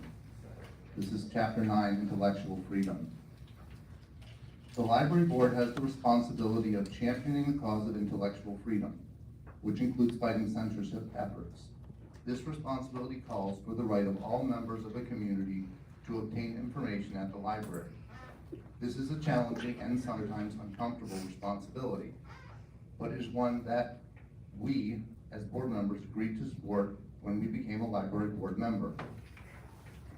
The selection of library materials is a central activity in support of intellectual freedom. Collection development includes a selection policy proposed by the library director and approved by the board that reflects the library's objectives in providing materials. It also supports the right of all members of the community to have access to a wide, objective range of materials including items some people might find objectionable. A library's collection should reflect the culture and diversity of the entire community. And I'll end with, this is a little more for board members, but just so everyone knows, having a censorship attempt, can be an uncomfortable experience.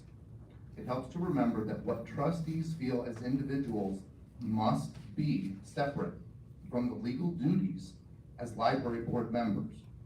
Everyone is entitled to their views, but board members must remember that they represent all their community, not just one party or group. Oh, Jim, forgive me, there was one more thing I thought I ought to say, may I? Thank you. One thing I did want to add that I just remembered is that I have had up to this point absolutely no reason to doubt the professionalism, the judgment, the courtesy, and good character of our director and of our children's librarian and our staff. And I sincerely hope that no matter what decisions they have made or what decisions we make, everyone will continue to treat them with the utmost courtesy and consideration, and to continue to trust their professional judgment.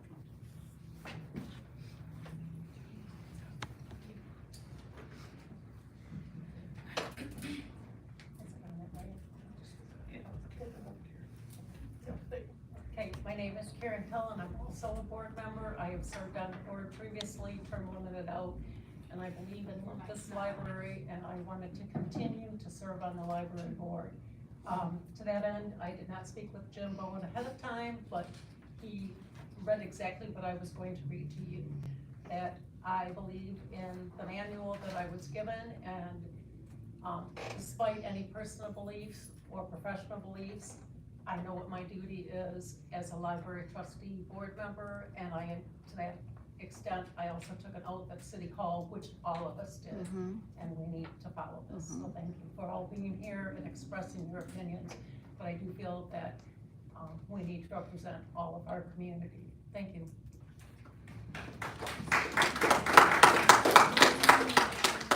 I want to just say that I think that there's a lot of confusion right now. I'm confused about several things myself. I honestly don't understand how so many people have knowledge of the document, the amendment. I am confused by that. I don't know why these books are here. I have no idea why this is part of the discussion. So I think that there are other things that are confusing, and I think it represents in part a real failure on the part of multiple people to communicate, to discuss, to talk about what was happening. And it's not even clear what can and cannot happen tonight, as George already alluded to. So I do think that there needs to be an extreme amount of clarification, because there has been a lot of communication that's driven things in weird ways. And so I don't think anyone knew that this would develop the way it has this evening. And so I just want to acknowledge that. I do also, though, however, want to say that I have some extreme doubts about the narrative that this is simply an issue of one group of people who are pro-book banning, against intellectual freedom, against the right to read, versus a group of people who are for intellectual freedom and the right to read, and who are opposed to book banning. I think that narrative is largely false. I think some people support that narrative with good intentions. I think some people support that narrative with bad intentions. And I think some people support that narrative because they use it to further their own political and cultural ends. Because they find it's useful to use the language of intellectual freedom to support essentially the freedom to disseminate their ideas at the expense of other ideas. The truth is that everybody makes choices, and everybody discriminates, and everybody chooses one thing and not another. Every library does this, right? And it's a difficult process, but it's true. There's no library that doesn't limit things. That is the nature of existing in a finite world with finite resources and finite shelf space and limited amounts of money. We make choices and decisions. And the challenge is not to act like there's some kind of group of people who doesn't believe in that, and then there's a group of people who do believe in that or something like that. The challenge is to work together to understand what is happening, to make decisions, to set boundaries, to negotiate, to discuss, to converse, to communicate, and that's really hard. You know, and so people have referred to the curation process, and there is a curation process. And I just want to be very clear, there are ways that you can participate in that curation process that you may or may not even know that you can do. You can request that a book be in this library, right? That's how people participate in the curation process. You can also request that a book be removed from this library, okay? So I want to say that, I want to suggest that there are processes that have already existed that are rarely used, rarely tested, rarely put to work. There's been a lot of confusion here, but is there any way possible that different people on the board, different people in the community can somehow work together to have an honest conversation about the fact that we all have to make choices, and it's hard work and it's tough. That's my comment.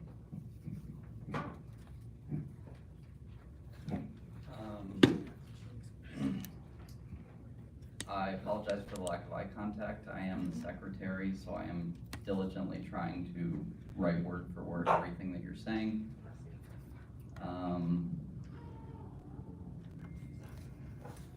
The amendment doesn't have anything to do with removing books from the library at this point. It simply makes a distinction between the children's section and the adult section. There was no question of removal at that point. That's a different section of our policy manual called material withdrawal or weeding policy. It would simply be a transfer. And of course, at all times, parents can let their children go into the adult section. I was hoping to make a distinction that would allow parents to, who want their children to have access to the adult section, to be able to do that, and just to say, yep, you are free to go into the adult section and read whatever you please.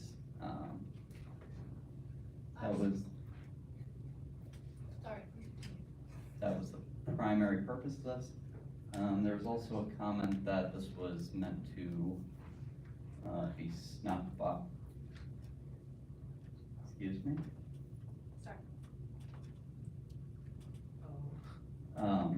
That this was meant to be snuck by. This is an informational meeting. There will not be a vote on this.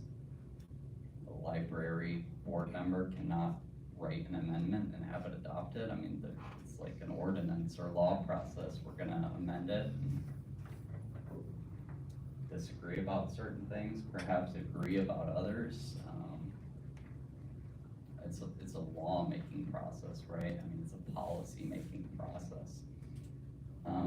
We are not bound by the trustees manual. We determine our own policies. The city charter says that we are bound by Michigan compiled law 342.205 through 207, which means that the city has not restricted our ability to make policies. And I suppose we'll continue with the policy-making process here, but this was simply meant to get the conversation going because I saw a book that was advertised to kindergartens that had moms marching in a pride parade. And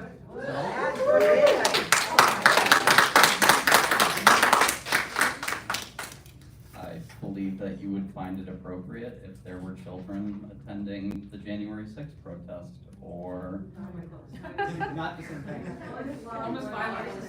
right, but see, even here you're making a distinction. The pride parade supports murder, the murder of unborn children. I believe that's fine.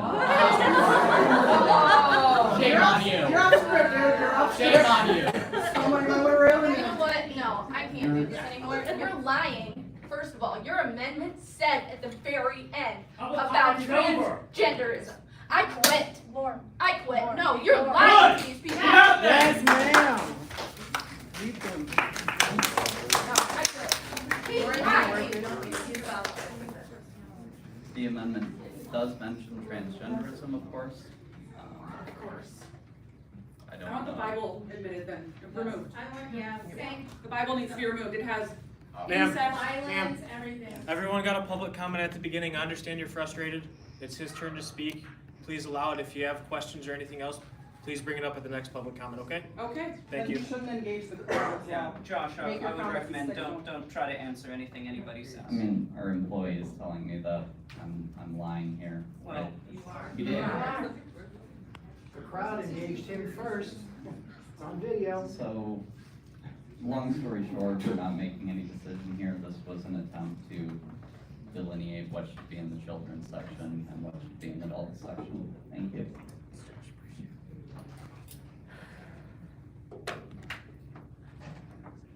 I don't know where to begin. When you hired me, you knew that I had a master's degree in library and information science, and that I also had a certification for public services to children and young adults. My education is how I curate these books, how I select books, along with knowing the community. I've been taught that. I've been taught that everything that we bring into this library is to be represented. So with that, because I know that, no, I don't just select LGBTQ books. No, I don't just select books that talk on tough topics like suicide, rape, sexual abuse, child abuse.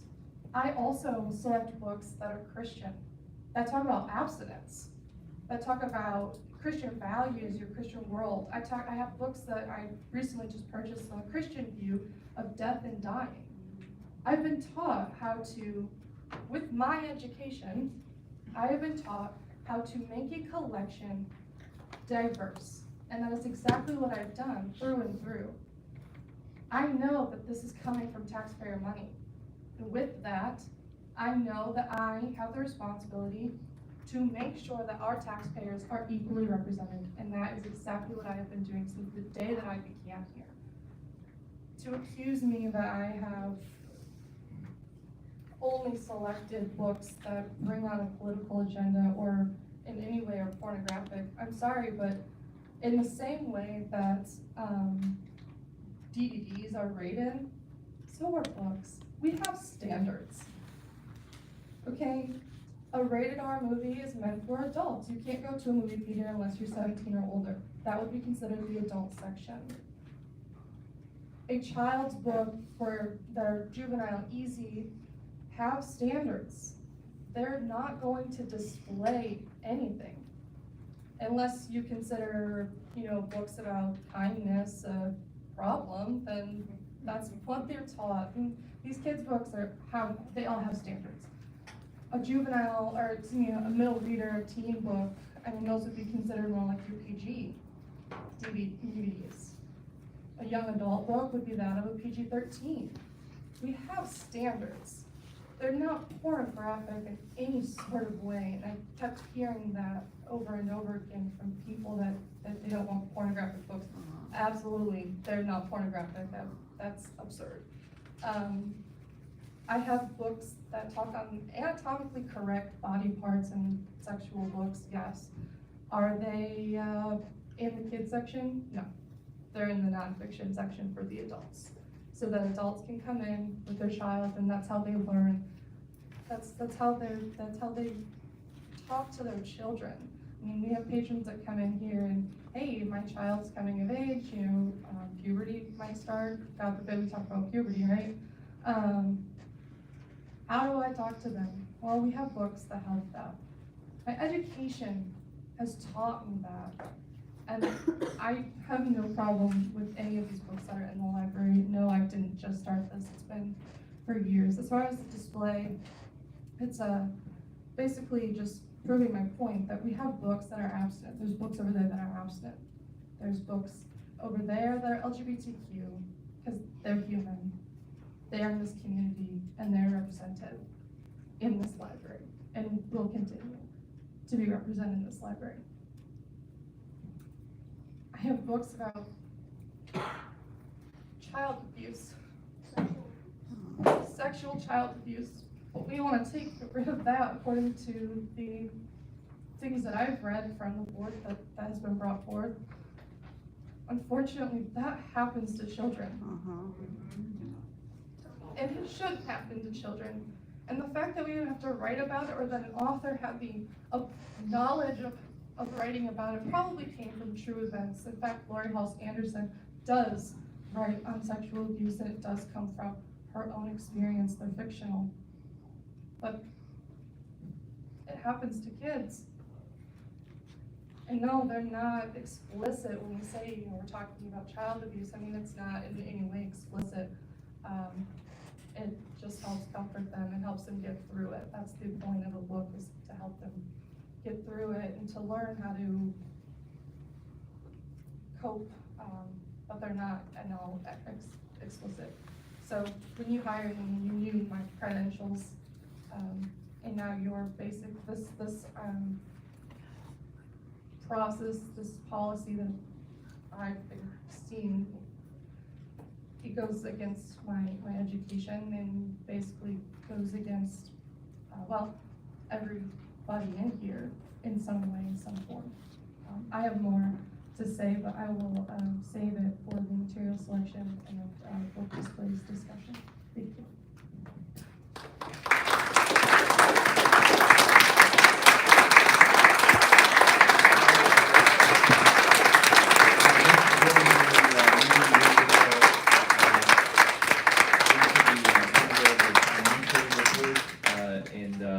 I don't know if it's necessary at this point to still utilize the microphones.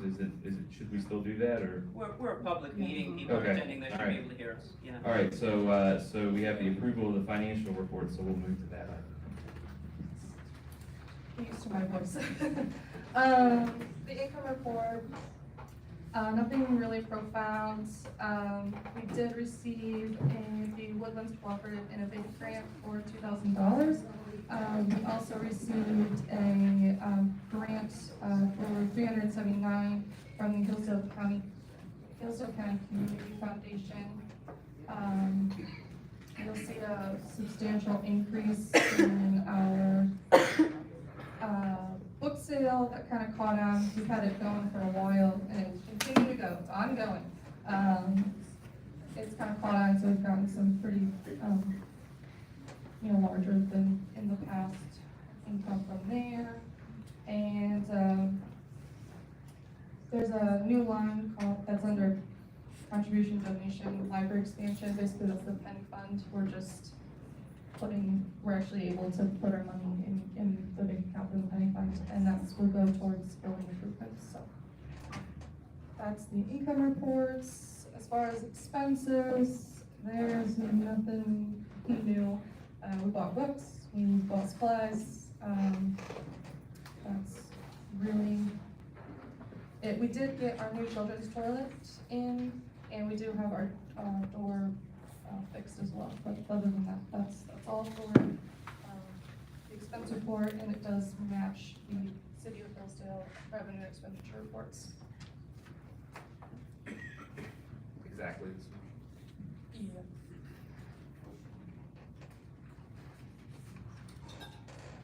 All right, well, if there's does any other board member need to make a comment or ask a question about either the income expense reports or the city report?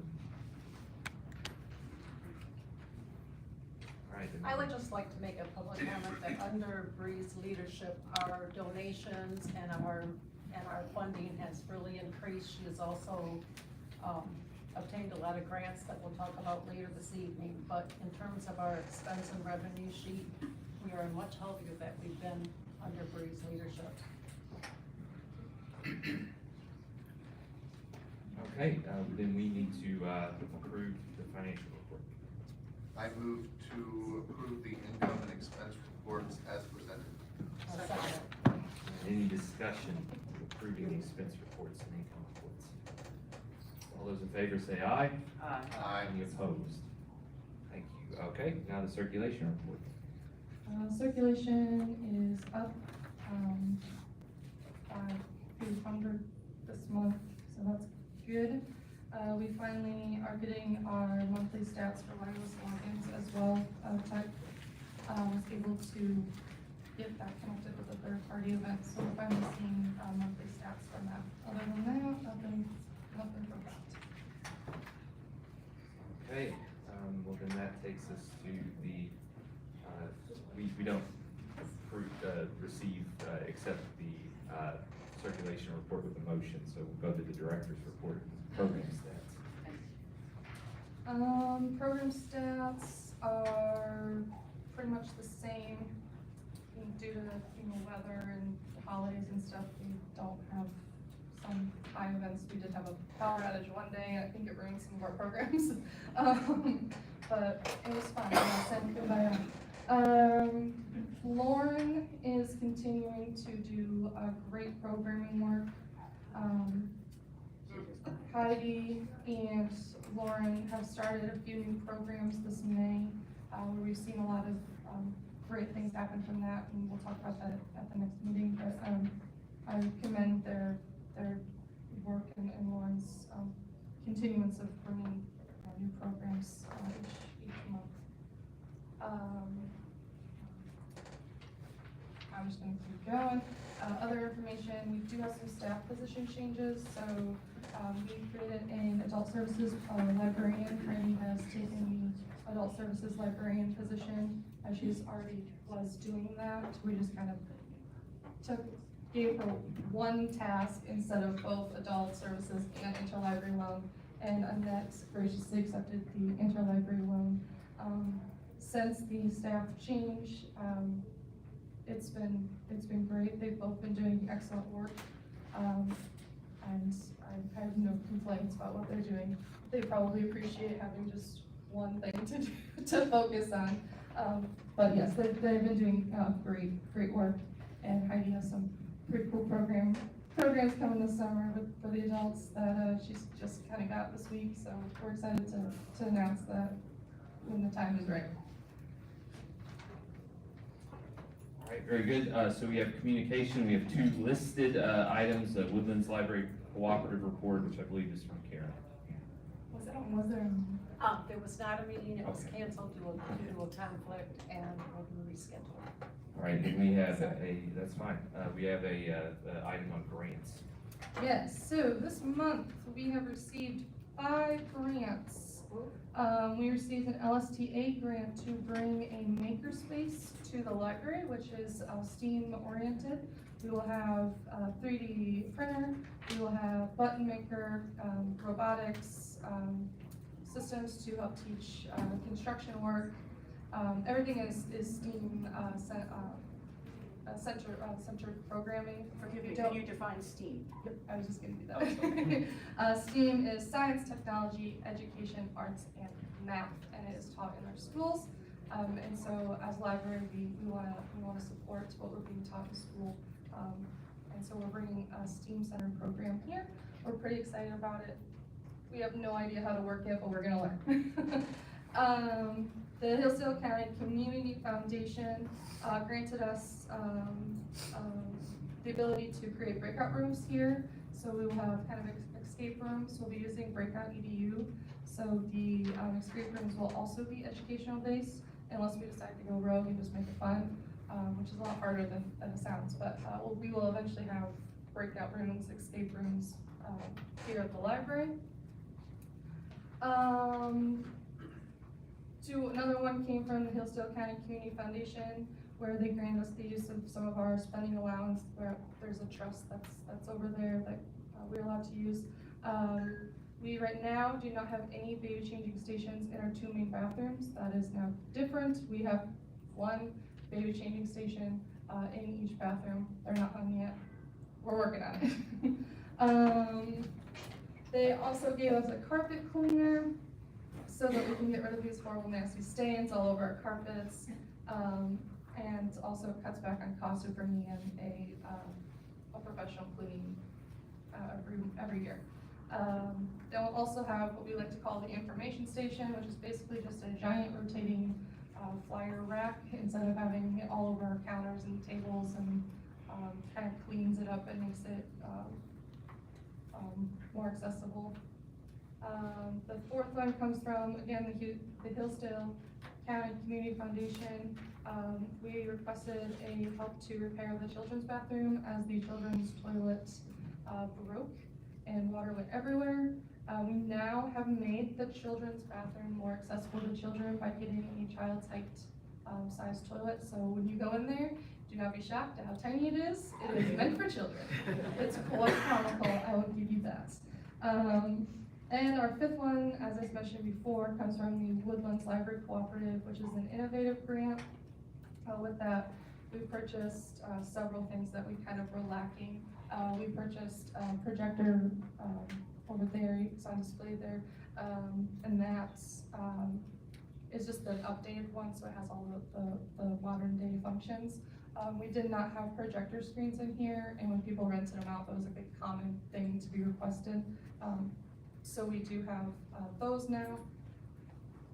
We got a mobile whiteboard, a new display shelving for both the teens and adults.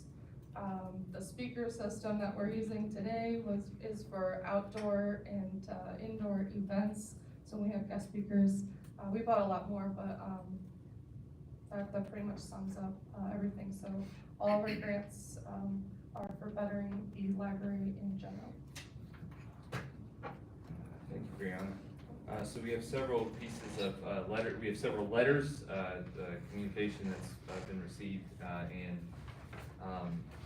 the first one, I was requested to read this into the public record, so I will do so per the request. It was addressed to me as I was, at the time, the president of the board.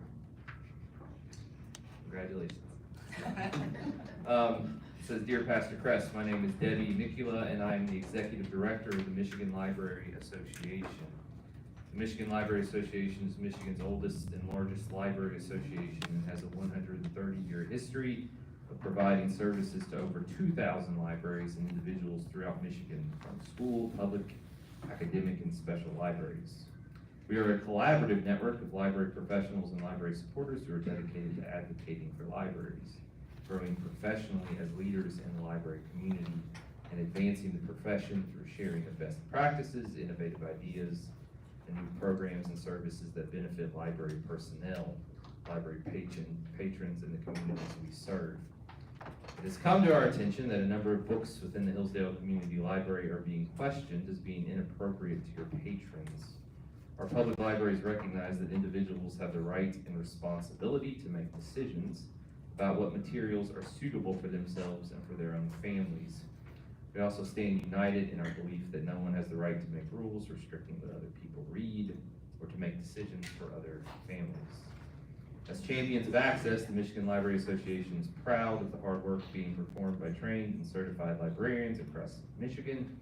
They are committed to curating collections that allow every citizen, young and old alike, to see themselves in the books and resources their library provides, choosing a broad range of subject matter that reflect diverse experiences. It should be noted that the unprecedented uptick in material challenges this year are centering almost entirely around those books by and about LGBTQIA+ and people of color. Most community members hold our librarians in high regard and have confidence in their public library to make good decisions about what books to include in their collections. They also agree that the public library does a good job offering books that represent a variety of viewpoints. The presence of any reading materials in a library collection does not imply endorsement of the ideas expressed in those materials. The library is simply doing its job to provide a wide variety of views and expression. If the library endorses anything, it is citizens' right to access a broad selection of age-appropriate materials. Selective censorship fails to support a significant portion of the members of the community who are already experiencing systemic inequities. By not allowing them to see themselves in books, it further erodes the trust that our communities place in our public libraries to make every person who lives in our community feel seen and understood. The Hillsdale Community Library employs a certified librarian who has a Master's of Library and Information Science degree. Librarians receive significant education and ongoing training, which qualifies them to develop collections that meet the broad and varied interests and needs of the community. That MLIS degree includes coursework that qualifies graduates to develop collections that meet the broad and varied interests of all citizens. This is a core tenet of librarianship, to provide for the interests of all, to do so without bias, as your professional librarians are trusted to do every day. We recommend that your board-approved collection development policy and reconsideration process. Just as an aside, I mentioned that earlier, that there is a process for reconsideration, just as there's a process for request. Be followed with precision by anyone wishing to bring a title to your attention that they consider to be unconventional, unpopular, or unacceptable. In this way, the credibility, transparency, and trust of your processes, which we believe align solidly with statewide and national models, will be upheld. Perhaps important to note when considering a materials challenge is the Supreme Court precedent on this topic. In a 1982 case, the Supreme Court determined that content-based removal of certain books from a school library was a violation of students' First Amendment rights. Simply put, if you decide as a board to remove materials from the collection based on subject matter, you're putting the library and the city of Hillsdale at risk when it comes to potential lawsuits, considering the established illegality of that action. Our libraries are tasked with upholding the constitutional promise to protect intellectual freedom as outlined in the First Amendment. This is a constitutional issue. School and public libraries align squarely with the law and legal precedent. We know that you want to solve the problems that citizens in your district bring to you and to serve the entire population, including those who see value in material that others may find objectionable. We ask you to uphold the First Amendment rights that are enshrined in the Constitution. Thank you for your time. This is a letter from State Representative Andrew Fink. It was also initiated by me in response to a question I had that I thought he could help with. Dear Pastor Kress, thank you for reaching out to my office earlier this week to get my input on the Hillsdale Community Library.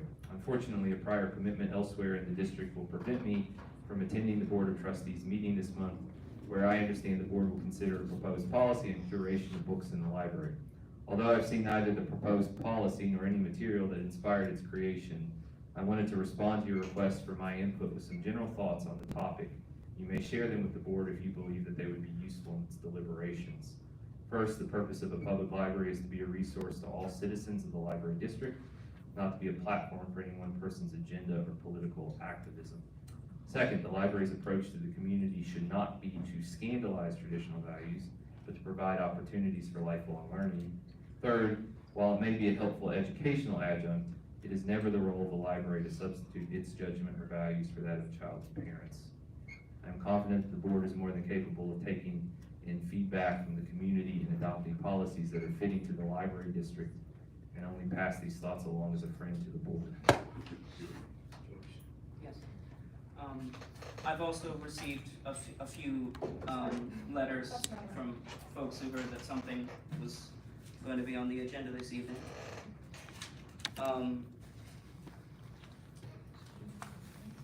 Let's see. What? Yeah, their communications I received as a member of the board, and that those communicating with me requested to be read into the public record. Yes. I apologize in advance if some of these communications are brief, and to emphasize that I am simply reading aloud every word that was sent to me. All right, so the first message here I have from an individual named Erica Morris. Hello, it has been brought to my attention that there will be discussion about continuing to allow LGBTQ materials in the young readers' rooms. I am in support of removing these materials and not allowing more to enter. My 10-year-old selected a huge stack of books to read. As I reviewed them at home, I removed one and returned it before she read it. There is plenty of time for her to learn more about sex. The youth area of the library should be a safe place. Please keep all references to sex in your adult section. There are plenty of good books for children that allow them to keep their childhood. No need to rush into adult themes, please. Thank you for your attention, Erica Morris. The next communication from a Dave Morris, respectfully Dave Morris, titled Unwanted Sex Ed. The communication is as follows. Leave all the books concerning sex out of the children's library. That's for parents to decide when it's appropriate, no one else. LGBTQ can be left out of the library altogether. It is unnatural and an abomination before God. The next communication was provided to me by Dr. Maureen McCurry, a librarian. And like myself, a librarian at Hillsdale College, although neither of us are here representing the college, but our own views, of course. Dear neighbors, as a professional librarian, I feel that I must make known my concern regarding item 4 of the minutes of the board's meeting of April 12, 2022, the last meeting. Specifically, I want to support the library director in maintaining that the library should resist the banning of books or the changing of collection policies to restrict acquisition or retention of materials reflecting certain values or ideals. A public library serves all of the members of its community, not just the majority. While the majority of our community is proudly Christian and conservative, there are other religions and points of view among us. The library has a responsibility to support the information needs of all its citizens, of its districts, and its professional staff is trained to select materials that provide that support. Parents of children in the district have the right and responsibility to accompany their children to the library and assist in the selection of reading materials suitable to the upbringing they desire, but they do not have the right to restrict access to materials that may be of interest to other families. A community that attempts to restrict access to certain materials based on the values of the current majority risks losing access to materials they treasure when other views become prevalent. The banning of books is a fundamentally un-American idea, and is even more egregious when such bans can be said to restrict the freedom of religion. I most definitely hope that our community will continue its exceptionally long tradition of embracing freedom by soundly rejecting any censorship of library materials. Thank you for all your service to this community. Sincerely, Dr. Maureen McCurry. My next communication, if you'll forgive me for just a moment. My next communication is from Mrs. Maria Servold, a City of Hillsdale resident. She asked that the letter she written be shared, and a few other individuals who are also local residents appended their name, which will come at the end. Dear Hillsdale Community Library Board, I write in support of the proposed amendments to the Hillsdale Community Library's policy handbook, and specifically the material selection policy presented at tonight's meeting. In recent years, it has become commonplace to find books marketed to children that promote inappropriate, graphic, unnecessarily political, and misleading ideas and ideologies. While I have not yet come across any offensive materials in the Hillsdale Community Library, I nonetheless support the proactive proposal put forth by Mr. Palladino in order to make clear the library's policies concerning books for children. Parents should be able to decide when and where to introduce specific, more mature topics to their children.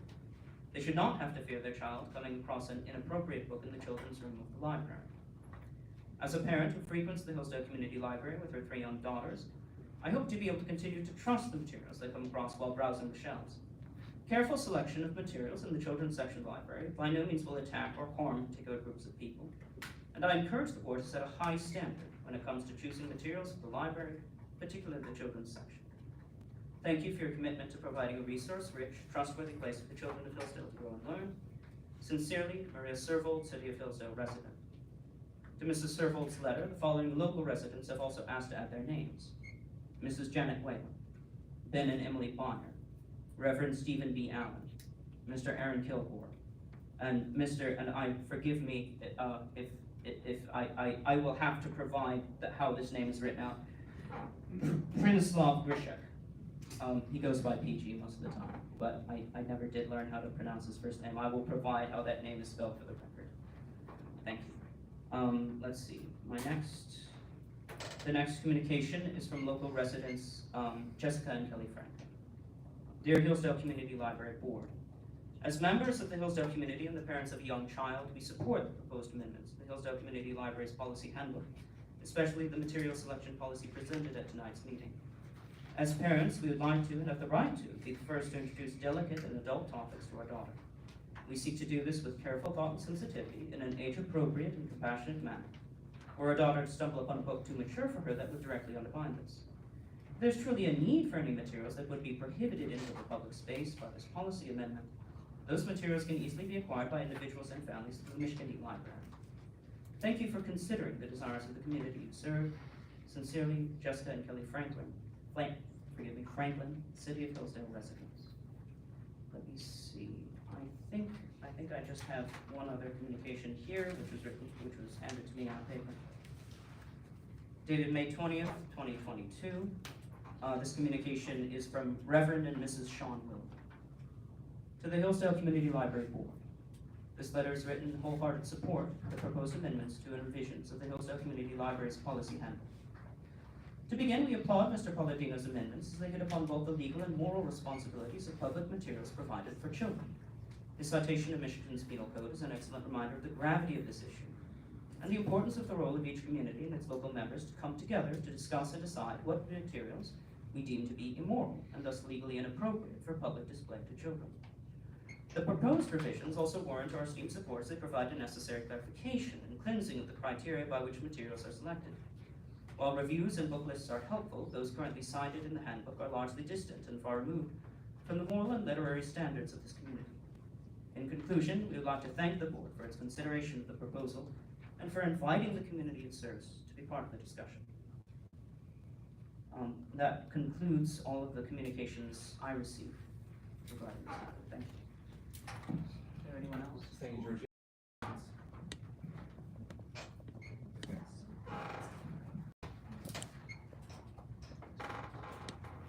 Is that all? Well, You were just that's all. returning the microphone, I understand, okay. I thought you had a thing, okay, very good. The next item, is old business, but we don't have anything under old business, so therefore the next item is new business. The first one listed here is director review procedures. It's incumbent upon the board to evaluate the director on an annual basis. It's happening later than it should this year. Well, because the director just started. Because the director just started. That's exactly why. So on a normal basis, we'd really be engaging this process to follow everything as it should be in about February or so. We'd start the process, which explains why we're later. It's because Brianna did not begin her job until November, somewhere in that ballpark. So we're later, and so there's two parts to this. Item. The first item is, I should explain, this is a very long process. We have to approve materials to engage the review. We have to complete those materials, solicit feedback. We submit a report, so our next business meeting, there will be a compiled review from individual board members, from people from whom we solicit information for evaluation purposes. To that report, Brianna then appends her response, or the director appends response, and then that is then finally brought back for full approval to be filed with HR and City Hall. So this process isn't done until July this year.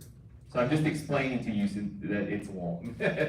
Okay, so we have two things we have to do tonight. The first is there is a proposal to change the aspects of the director performance evaluation policy.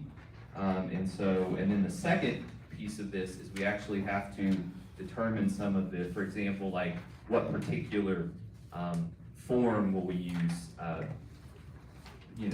for this year. So we'll take it up essentially in two pieces of work. The first one, again, I'll let Brianna explain her additions, just two very simple additions to the procedure. So I've just given you guys what it is currently, and I've given you guys what I kind of have changed. Basically, the only thing that I've amended is that we, in the month prior to a formal evaluation, the library board and the city manager should receive a written self-evaluation from the director. The only other thing I changed was in number 3, that in the month prior to a formal evaluation, board members and the library staff will submit their completed performance evaluation forms to the board president. Other than that, that's kind of the two that was lacking, was that the city manager was not receiving an evaluation of any kind, and then the library staff didn't get a chance to anonymously speak their part, essentially their boss. And then I do have a few things that I drew up as far as how what forms to use for evaluations. These are modeled off of other libraries, so there really shouldn't be any problem with them. And can always consult with our attorney on them. Essentially, there's just the blanket form of the City of Hillsdale Employee Performance Evaluation, standard practice, it's from the City of Hillsdale. The other one I gave you was kind of the evaluation form that's fairly anonymous and for the staff. And then the other one, let's see, so many papers right now. Oh my god.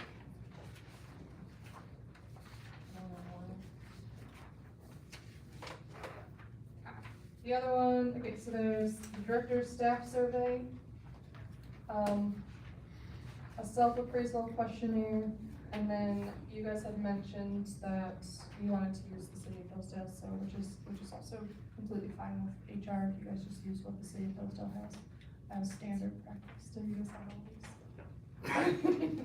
I've lost control a little bit.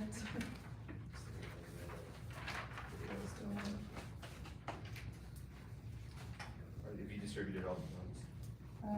Do you guys have a self-appraisal one? Self-appraisal questionnaire? Yeah. Yes, I have that one. You guys have Yeah. Yes. Yes, it's here. Okay, Josh, and yes. what's the third one? That's it, right? The staff, self-appraisal.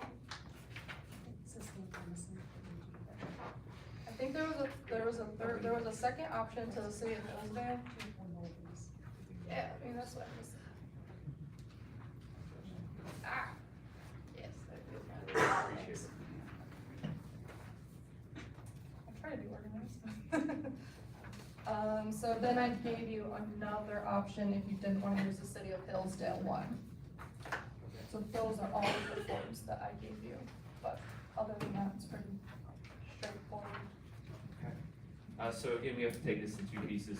So first, let's take a peek at this addition. So again, there's two additions to this.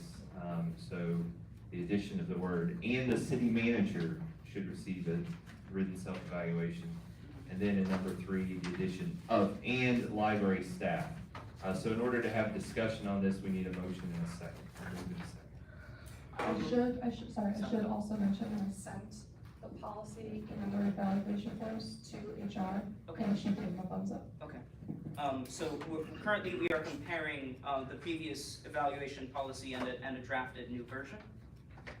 Forgive me. Yes, that is, yes, Which exactly. are these two? So this sheet, George, that says, that's got the red on it with the additions, that's the revision. Yes, okay. Okay, and so. So and then- although this is this word for word, except on this one there are additions in red. Yes, yes. Okay. Yeah, Thank you. sorry about that, that's clear, that's exactly right, okay. So that's the discussion we have to have, and we have to take that, since this is a change to the policy manual. We have to make this separate from the actual form selection. Right. So it's a separate item. Yes. So again, so we need a motion and a second in order to discuss. I'll make the motion that we approve this with these two changes in red. Well, the motion is to discuss. Well, in order to discuss. We have to have a motion to And a approve. second. Got it. Yeah, so Okay. Karen made the motion, so we Sorry. just need someone to Yep. second this change. Second. Yeah, and this is the exciting part, right? Yeah. So, very good. So now we're open to discussion. I do need to point one thing out, though. Yeah. So if we made the change, if you look at number 2 now, in the month prior to a formal evaluation, the board may elect to consult the city manager, members of the community, and the library staff. Right, so we've obviously already elected to consult the city Right, manager. which- That's- we've- Well, not the city manager, the staff. If we accept the change to 3, Mhm. that means that it becomes redundant in 2 and just needs to be removed. Because, Not really, so the Okay.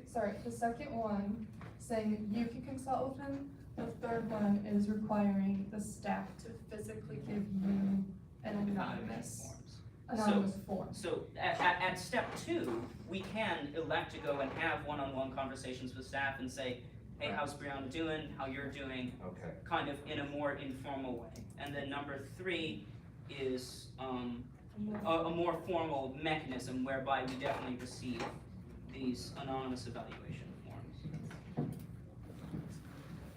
Now, forgive me, I said the word anonymous, that was an assumption. Are the library staff evaluation forms anonymous? Yes, you Okay. should have a copy of, and I was confused if we were supposed to have those done or not, so I did Okay. give the staff anonymous forms that they're at the desk if you guys want them. But yeah, there's one that I wrote, Is it the one that says, Director Evaluation Staff Survey, and it's 100% anonymous. Director Evaluation? Yes, I'm looking at it now, thank you.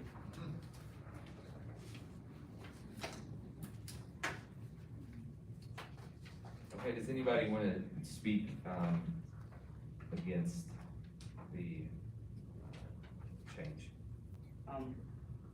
Given that the first change is including the city manager in the evaluation process, formally including the city manager in the evaluation process, I think that's also good, since Brianna is an employee of the city and the city manager has partial oversight at least, although the board has final oversight. So I think item 1 is fine, and I do think, yes, making sure that we include their performance evaluation forms of the library staff. I think I would agree with both these measures. Is there any form of objection we might have? Yeah, that's what I'd like to hear, if anybody has an objection to this thing, is otherwise. Yeah, seems pretty simple. And then I'll call discussion closed on the addition of these words. Do we need to vote on it? Yes. Right, sorry. My thunder. Every time. Did we have the motion to add the words "and the city manager" to number 1 and library staff to number 3? All those in favor say aye. Aye. Any opposed? All right. So now we go to the next bit, which we, so Brianna, so where do we have the choice again? Can you point out where we have the choice between documents? So there's the City of Hillsdale. Basically, the only two that I gave a choice is either using the City of Hillsdale or the, where is it? This evaluation of blank library director. This one. So it's really just those two that I have choice, because that's So up to you to comparing these decide two. how the board evaluates. So what we need then, is a motion to accept one of these forms as the form that we will use this year to engage this process. May I ask a clarifying question? What's the source of this document? I know the source of this document is the city. What's the source of this document? I drew it up. Okay. But it's based off another, libraries pretty much share them, so it's based off another one. But that one that I have is more library oriented, and the Yes. City of Hillsdale is not. Yes. And Yes. It's unbiased because I took it. Right, this is Standard form. standard across the profession. Yes. Very good. Another clarification, does human resources have a preference, or? She doesn't care. Okay, thank you. It's up to you. Okay.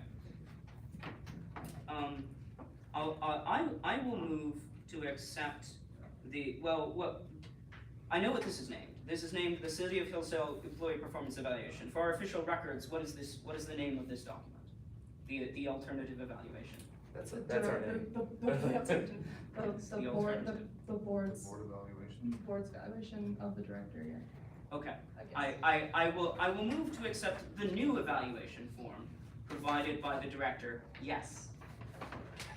In preference against prepositions to the one provided by the City of Hillsdale. Okay, this is the motion. Yes. Second. Got a second here. All right. Any discussion on So accepting? just to be clear, George, when we evaluated our former director, you Yes. were one that said that we should be using a more standard form the city uses. In the previous director's evaluation, I recommended, what I'm trying to recall, oh man, that's a haze. Can I? Yes. I believe what his intent at the time was to get something that was more standardized, because the previous evaluation instrument was not. Mhm. And, yes, and I think as George recognized and as Bree said, the city evaluation is more geared toward I'll call it a regular employee, Kind of not a library generic director. administrative staff, yes. And I think he's right, I think this is more geared toward a library director, and as Bree shared, it is shared from other libraries that use a similar form. I would agree with that. This is more Right. professional and deals with different categories. The tool that we've used prior was recommended by the Hillsdale College librarian, who at the time was president of our board. And that was objected to by some people. So, but No, this but forum is I really think that was, inclusive. and I'm not trying to put words in George's mouth, but I think that was the reasoning at the time. As to the virtues of that instrument compared to this one, from what I recall of that instrument, not having it in front of me, I do certainly prefer. I don't know what the source of that instrument was. That was Dan Note, right? Yeah, I don't know what the source of that instrument was. Dan was a lovely great parliamentarian, but I think in terms of clarity and utility, I think at a glance, I do prefer this form to either the city's form or to the previous evaluation form which we employed, yes. Any more comment on the form choice? All right, all those in favor of taking the evaluation of the director form, please say aye. Aye. Any opposed? All right, so just to be clear, this is the form that we as board members fill out in the evaluation process. This is the self-appraisal questionnaire that goes to us and to David Mackey. And then we also have a form that's goes to the staff. Can we establish, while we're discussing the matter, I'm stealing your thunder again. No, go for it, George, please. No, I'm doing it again. Can we establish because it's been discussed that we do a mid-year review. Obviously, Bree has been with us less than half a year. It's been established that we do a delayed mid-year review that follows this process. Yes. So now that we've agreed on the forms and the process, what are our deadlines and who's doing what? Well, the policy states that everything has to be submitted to the president. Okay. And so our next meeting is scheduled for, somebody help me out, the 12th, maybe? Well, if it's the second Thursday, as it usually ought to be. It would be June 9th. 9th. It would be June 9th. That's yes. the second Thursday. That is the second Thursday. That's what we have listed on the sheet. Okay, so that means that, well, of course. We have time to get it done. Okay. Yeah. Oh, yeah. So what we need. These are a couple of weeks. So what we need is at least, I would say, for me to have sufficient time to do the compilation, it has to be done by the 2nd. A week before. A week before. Yeah, so that you have time to receive and review all the Yes, materials. So because you're I have asking to- everybody, please get your stuff to me by the 2nd, Yes. no later than. Because Okay. I'll probably get it done on the 8th. Be nice to have it. Shh, don't say that. I'm not supposed to say, okay, I'm sorry. I Come on. apologize. Did we need to clarify anything else on this matter? And so these evaluation instruments will now, like either today or tomorrow, be shared with the city manager and the staff so they can do their bit. Great. Yep, I think we pretty much have it all. All right, so material selection and book displays. Now, initially, I actually added this. This is part of, even where I feel a little confused about this evening. I had requested the addition of this particular line item for conversation, and so we're going to take. We have two. So I'm just going to ask for forbearance to do the thing that I had intended originally, and then we'll have discussion on the proposal. So my original thought process in adding the statement of material selection and book displays, this is for conversation, I'm not making a policy proposal, you understand, everybody, is that, given the diverse nature of our community, the potential difficulty of certain issues, and the heat it raises, I mean, it's been present this evening as well, that there's good reason to make distinctions between having a book in a catalog and then how we choose to, like, let's say, display that book. That there are distinctions between book displays and materials selection. And that it's my view, as a member of the community and the board, that we should proceed with great wisdom and care on all book displays, and that we would studiously avoid controversial subjects that stir passion and potentially make people feel like they cannot participate well in the life of the library. And so it's essentially just a statement, a conversation starter about how we can proceed with wisdom in the choice. Now again, I'm operating on the assumption that this is a different issue than having a book in a collection. So I want to be careful to make that distinction. And so this is about how we promote materials. Now I'm going to give an example, and this is personal, and you might even think so we've had a banned books display, for example, in our library for, I don't know, 3 or so, 4 months. I can't remember. January? Is that when it was? You remember by any chance?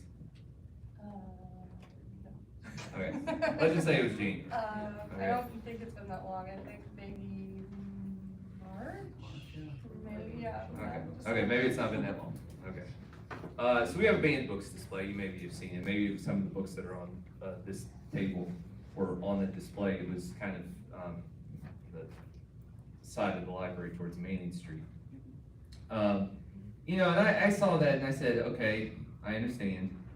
But I said, it's my internal thought process, I'm afraid that we're steering clear to potentially opening up the culture war and even having the display. It's not a question of access, because all of the books that were on the display are in our collection. You know, all the books are available. Even if they weren't, you could request them through various means, for example, through mail. But I looked at the display and I said, and I looked at some comments on the Facebook page, and I said, boy, I feel like we're getting close to the fire here of opening up some really divisive things, making public feel, this is my opinion, you understand, making the public feel that there could be something happening. You know, so it's this idea of tapping into a vein. There's lots of potential things that could fall under this category. And so I just want to offer my view that we be studiously careful in engaging any book displays that could prompt passion and then potentially erode public trust in the library. That's my statement, and I welcome the conversation. Did you wish to respond to that? I have a question. What's not controversial? That's my question. Unfortunately, if we did a Christmas display, you know, that's a Christian holiday, so then we shouldn't be probably having, we would be having no displays whatsoever. I mean, we had a gardening display, but there's people who hate gardening and think we should just, why go organic? You know, there's a hill everywhere you go. So that's basically what I'm saying. Also, in regards to the banned books, that's you know, once a year, there's a week called Banned Books Week. Yes. And libraries celebrate these banned books that, not really celebrate, I guess, but raise awareness of these banned books. But on the banned books is, you know, the Bible, also Huck Finn, To Kill a Mockingbird, all these classical books. So, you know, to say that we shouldn't have controversial displays, that's kind of, I guess, objective or based on each person's point of view. I get what you're saying. I get what you're saying. I'm not, you know, I'm just trying to bring to light, like, what's our definition of controversial, because. Right. So let me just give an example. Okay. So yes, it's not objective. I absolutely would agree to that point. It's a subjective viewpoint. But that's precisely why it's a community library. I mean, you take the sense of the community. You know, obviously, what stirs passion in one place may not stir passion in another place. It's not my understanding that the subject of gardening stirs passion in Hillsdale, for example. So it's about reading the sense of a location, and then that, based on knowledge of the community, gives you judgment. You know, for example, let's say that we picked a book display that, for example, was a collection of books, let's say we put 12, 13, 14, 15 books, that, maybe this isn't a good example. If it's too absurd, it doesn't work. Yeah, Try to think of something well, awesome. so let's say we took 12, 13, 14 books, and it said, and the theme of the books were that the election of 2020 was stolen. Okay? Would we create such a display? Would we create such a display? Now, the weird thing here, it's possible that lots of people in Hillsdale have that view, and I'm not attacking that view, I'm just saying it's possible lots of people have that view. But is that something that we want to tap into? That subject matter? Would we look at something like that and say that's not appropriate for display because that's arousing maybe some issues that it just erodes public trust in the library? Do you understand what I'm saying? Yeah, I mean, on political aspects, our libraries do not engage in political debates, so we don't pick a side. We would never have anything like that. We remain neutral amongst political platforms, so that when people come in, they know that no matter who they are, what political party they're on, we would never curate something like that, because that's controversial. Some people agree with it, some people won't. So no, we would never have a political based founded, just like I buy books that are probably geared more towards democratic views, and I also purchase books that gear more towards Republican views. Those do not become displays though. They're just resources for when elections come around. Really, that's it. And I appreciate where Scott is coming from, because as everybody has vehemently pointed out, we are a public institution in receipt of public funds. We are serving the entire community. Therefore, it would be inappropriate for the library to repeatedly and visibly, apparently be taking a public stand on a controversial current issue, on a controversial socio-political question. I'm being very vague here, forgive me. I think Scott and I are both being very vague because we want to be respectful, and I hope I speak for the board when I say I have an immense degree of trust and respect for your professional judgment, and that if we are broaching this subject, it is not a question of your professional judgment, and it is not a question of your position, which is why I am not going to bring a motion to say we can't do this, we can't do that, because I believe it would be overreaching as a board to attempt to coerce you into making any kind of decision. However, as a member of the board and as a member of the community, I would say I think it is obvious what the hot button issues of our time are. And I think it is obvious what apparent promotion of apparent promotion of one side or one point of view would look like. So I think, does that make sense? Yeah, I mean, my question would be then, if it's a hot topic, I mean, are you saying that we can or cannot have History Month displays? So Black History Month, right. Women's History Month. Are those considered controversial or provocative?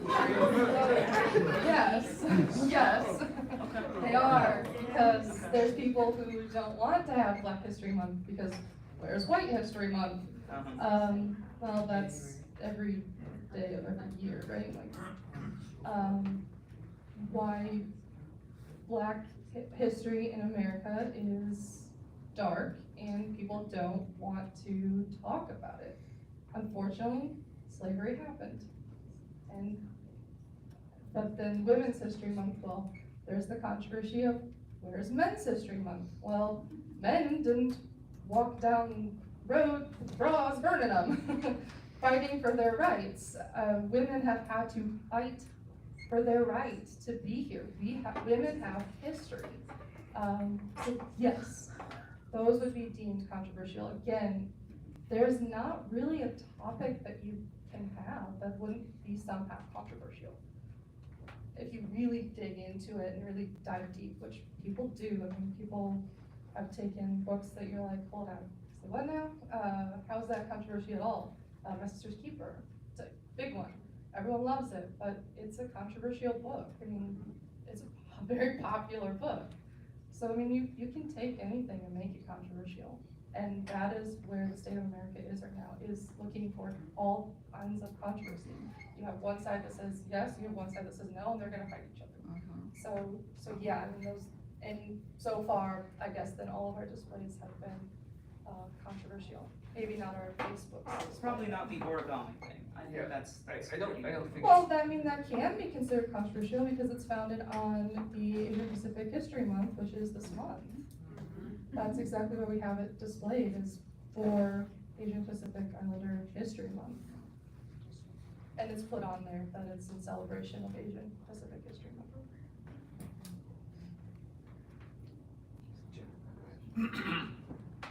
So, the Hillsdale Community Library has information in it. Yes. But we don't only provide information about Hillsdale. It's so people can obtain information, learn about subjects around our country and around the world. And while to a certain extent I can see where you're getting to about the banned books display, is it not also to show the public what is being banned, not here, but around the country, and to make them think about, or to encourage them to read the book and decide for themselves if that's something that should be banned or not, regardless of whether it's banned here. Just my opinion. That banned books display actually brought on a really healthy, really positive discussion. I think we had, I can't even tell you, I'm not even gonna take a guess, but well over 30, I think, comments on it, all in support of not banning books and kind of support of thank you for raising awareness and bringing the attention of what is being banned and why. And it's a wide variety. I mean, you have anywhere from Christian books to LGBTQ books to Black History Month books to, I mean, it's to My Sister's Keeper, which is, you know, opposed by the Christian view of how the child is brought to life. Essentially why it's banned. They don't believe that you should have a petri dish baby. That's what it talks about in the book, and that's why it's considered banned. So no, I mean, I don't think that display at all started any stirs or anything. I thought it really, I personally, and I think the staff would agree with me, that it brought on a really good conversation, and really brought awareness to what was happening across the nation. Right, so what you just expressed though was a political opinion about the nature of what's happening across the nation. And that in and of itself is a debatable topic. Now, I'm not debating if there's book challenges or vigorous conversation, but what is debatable is the nature of that debate. I mean, you know, is it just one set of factors that creates materials challenges or the appearance of book banning, or is it maybe multiple factors? I mean, I think that there is a narrative even embedded in the distinction. There's a narrative embedded about the nature of what is happening, and I would just vigorously assert that I think that narrative is highly debatable, right? And so I think that that's kind of the thing, which is, you know, like, why are books being banned, you know? And what are the explanations, or what is a ban, or what is censorship, or why does somebody challenge a material, right? You know, what are their motivations?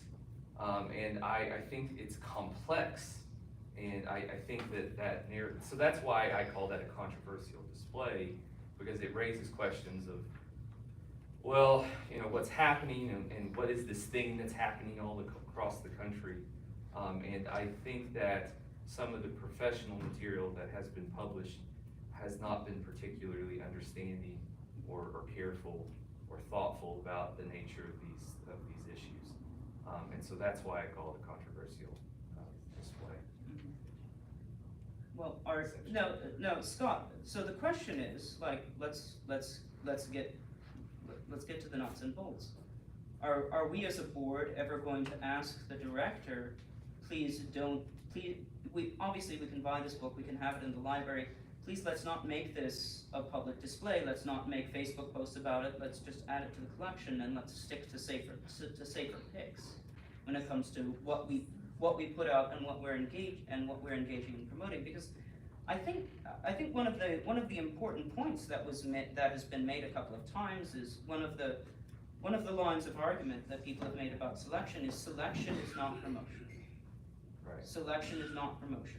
Once the library starts engaging in promotion, once it starts apparently saying, these are the books the library endorses, these are the books we are putting out on front, these are the books we think you should read, I do believe that the creation of a public display that includes certain titles is a tacit endorsement. I believe creating social media posts that put certain titles out is an obvious endorsement of those titles, and that there is a distinction between selecting a title for the collection and selecting a title to, let's make a Facebook post about this title, let's put it out there. I think, and I do, again, I don't want the board to be in the position of coercing the director to act against her better judgment. But in my position as a board member, I think I would advise the director about, you know, what does it look like the library is promoting? Does it look like the library is taking a highly charged, controversial current issue and taking a side, and obviously and visibly taking a side and saying, here's the literature we like, here's the literature we believe in, here's what you should be reading. Because then I think we are overstepping our bounds as a public institution. Yeah, selection is one thing, promotion is another. I think that's a key concept to keep in mind. Right. And again, these are all matters of principle. I just want the principle to be kept clearly in mind and the principle to be clearly established. And then if there are specific examples of displays or posts or whatever, and somebody comes to us and says, what the heck is the library doing promoting this book and putting it out on its Facebook page and so forth, you know, what is our response to that? Because I think it would be disingenuous on our part to say the library has taken a book, they've put it out in front, they've made a big display, they're pointing massive arrows at it, they're putting it on the Facebook page, and claim the library is not promoting the book, though. It's just drawing attention to it. I think we could easily, if we tried to push back and claim that display is not promotion, I think we could easily find ourselves in a logical quandary, because the distinction between selection and display does need to be made. So George, but where do you draw the line on displays? You mentioned social media. Yeah. Heidi and other staff members have done an incredible job with new selections. Come Yes. check out these new books. They're not promoting one book or another. They're simply saying, here's Just new the things. list of all the new books. So, Yeah. They're to show that we have them. So Autism Awareness Month. I mean, there's people who fortunately believe that autism is like, I don't know, not a real thing and people are faking it. I can say that because I know someone from my past that he has an autistic son and the father literally claims that he's faking it. And he lives with his brother because his dad does not believe that he has autism.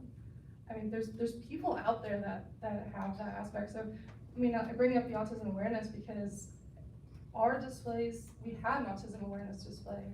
There's people out there who would consider that somehow controversial.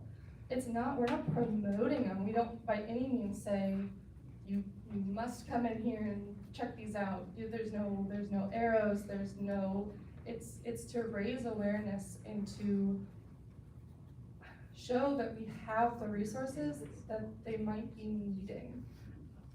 In no way or form are they required to see them.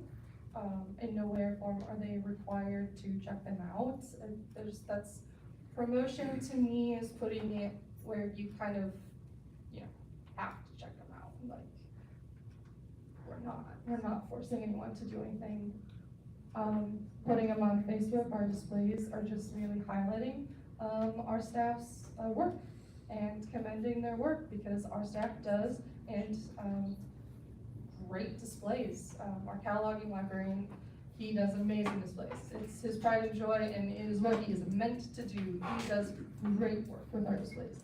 I have never once had an issue with them. So, I mean, I guess definition of promotion can also be put up to each person's individual opinion.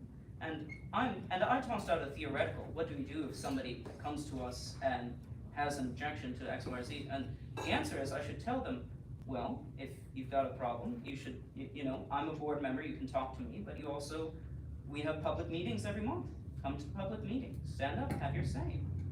You also have challenge forms, which in our bylaw, if you have a problem with the book, our bylaw is you come to the library, you say you have a problem with this book, the director or a staff member will then give you the challenge form.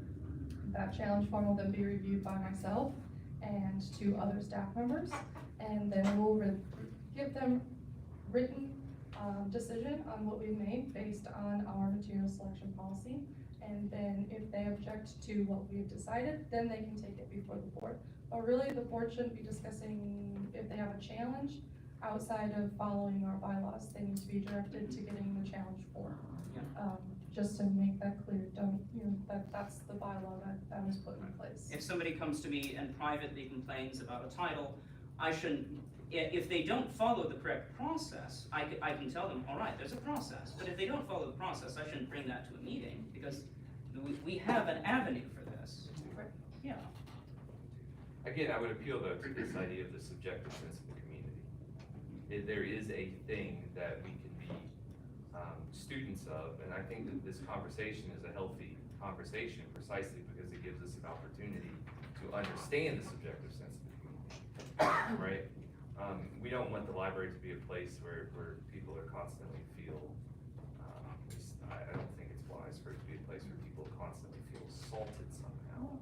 But the question is there anybody who actually feels that way? Because I feel like I completely understand where you're coming from, basically. But I think we are dealing so much with theoreticals, we're not dealing with a concrete case of a mother coming in and saying, you know, I tried to go to the library and I saw this awful thing. What's going on over there, people? And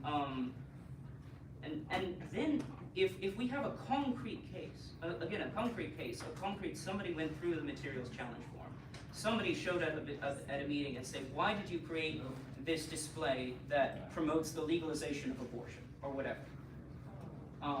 Why did you do this? Why did the library, the supposedly neutral public civic institution, go out on a limb and obviously promote and obviously push an agenda and promote a side and promote a point of view? If somebody comes and says that and has something concrete to point to, then we can have a very lively discussion. And I get the individual things you've mentioned.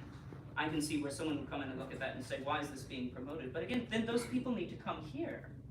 And we as a board do want to preempt issues, and we want to have these conversations, and we want our director and our staff to keep in mind, but I don't want to be in the position of feeling like we're engaged in moral browbeating of the director or the staff when we don't have a concrete issue or item that somebody has taken exception to. That again, you know, you or me or Josh might have a friend come to us in private and say, what's going on with the library? But if they don't show up to a meeting and say, you know, I object to this and I want to know what the board's going to do about it, then I think we might be getting ahead of ourselves. Well, let me ask Brianna a question.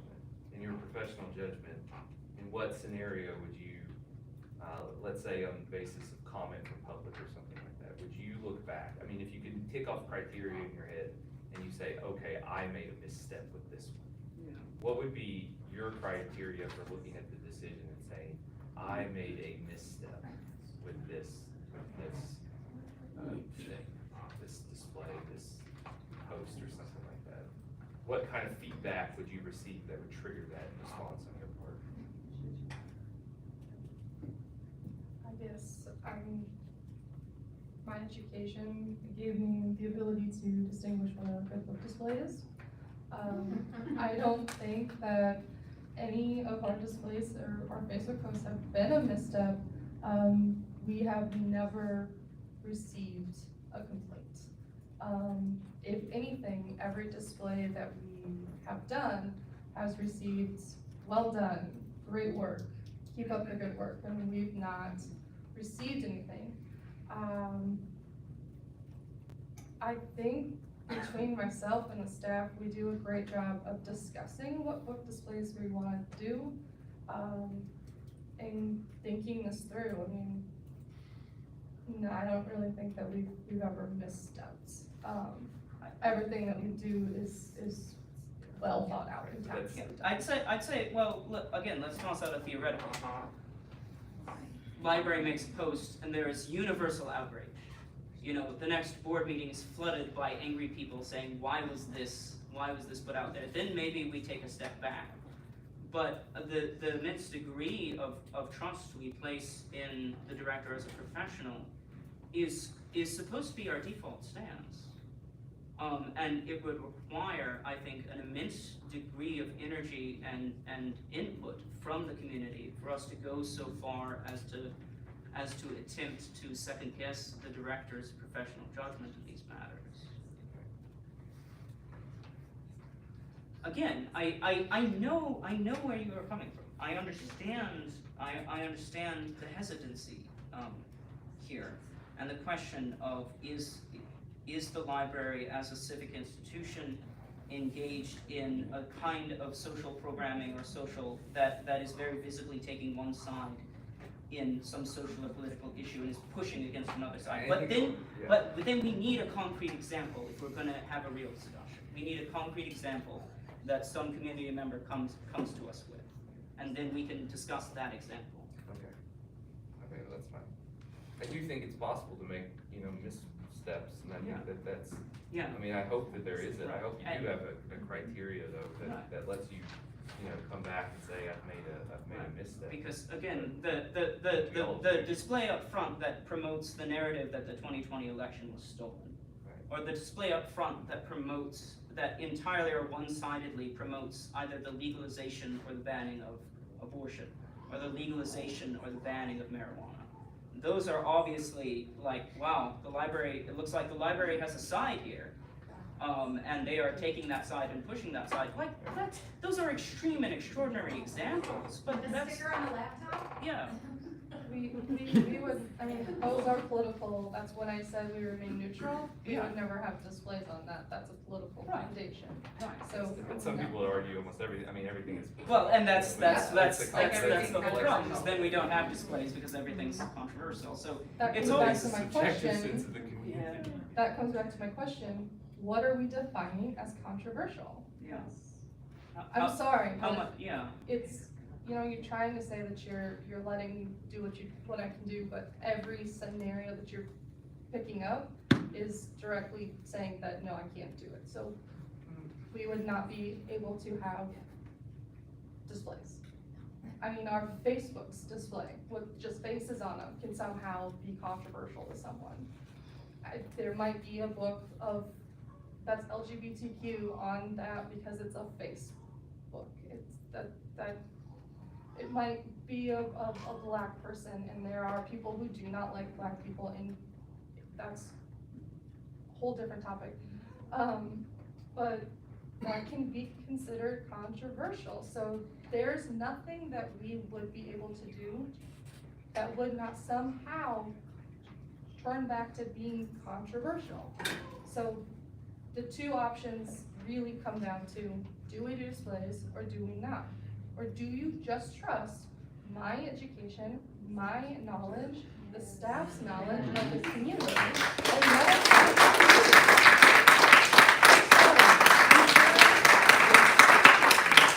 I'm trying very hard to not get upset and feel targeted, I guess. I'm trying really hard to stay not defended, but at this point, I mean, within the discussion, you continue to bring up everything that I continue to come back to. What are we determining as controversial? You want me to not do this, but then you want me to do that. And again, that thing that you want me to do would be considered controversial. So just trust us. Just trust that we know what we're doing. We know the community. We engage with the community every single day. In fact, some people literally come in and we know their name. I mean, the community trusts us. The community trusts what we do.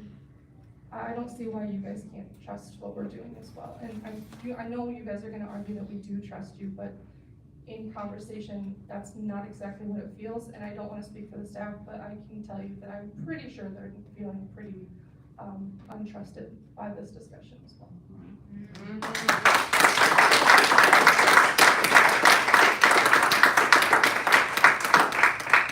I, for one, would like to hear from our attorney, our city attorney, Jack Lovager, who's been sitting here being very, taking it all in, and obviously he's here for an important reason, that we follow what is legal and binding. And I'm not gonna talk as much about the display issue, because that's not really, the heart of it. What I think exposes the city and the library to problems. Can you Yeah. I usually don't need a microphone, but you asked for it, you're gonna get it.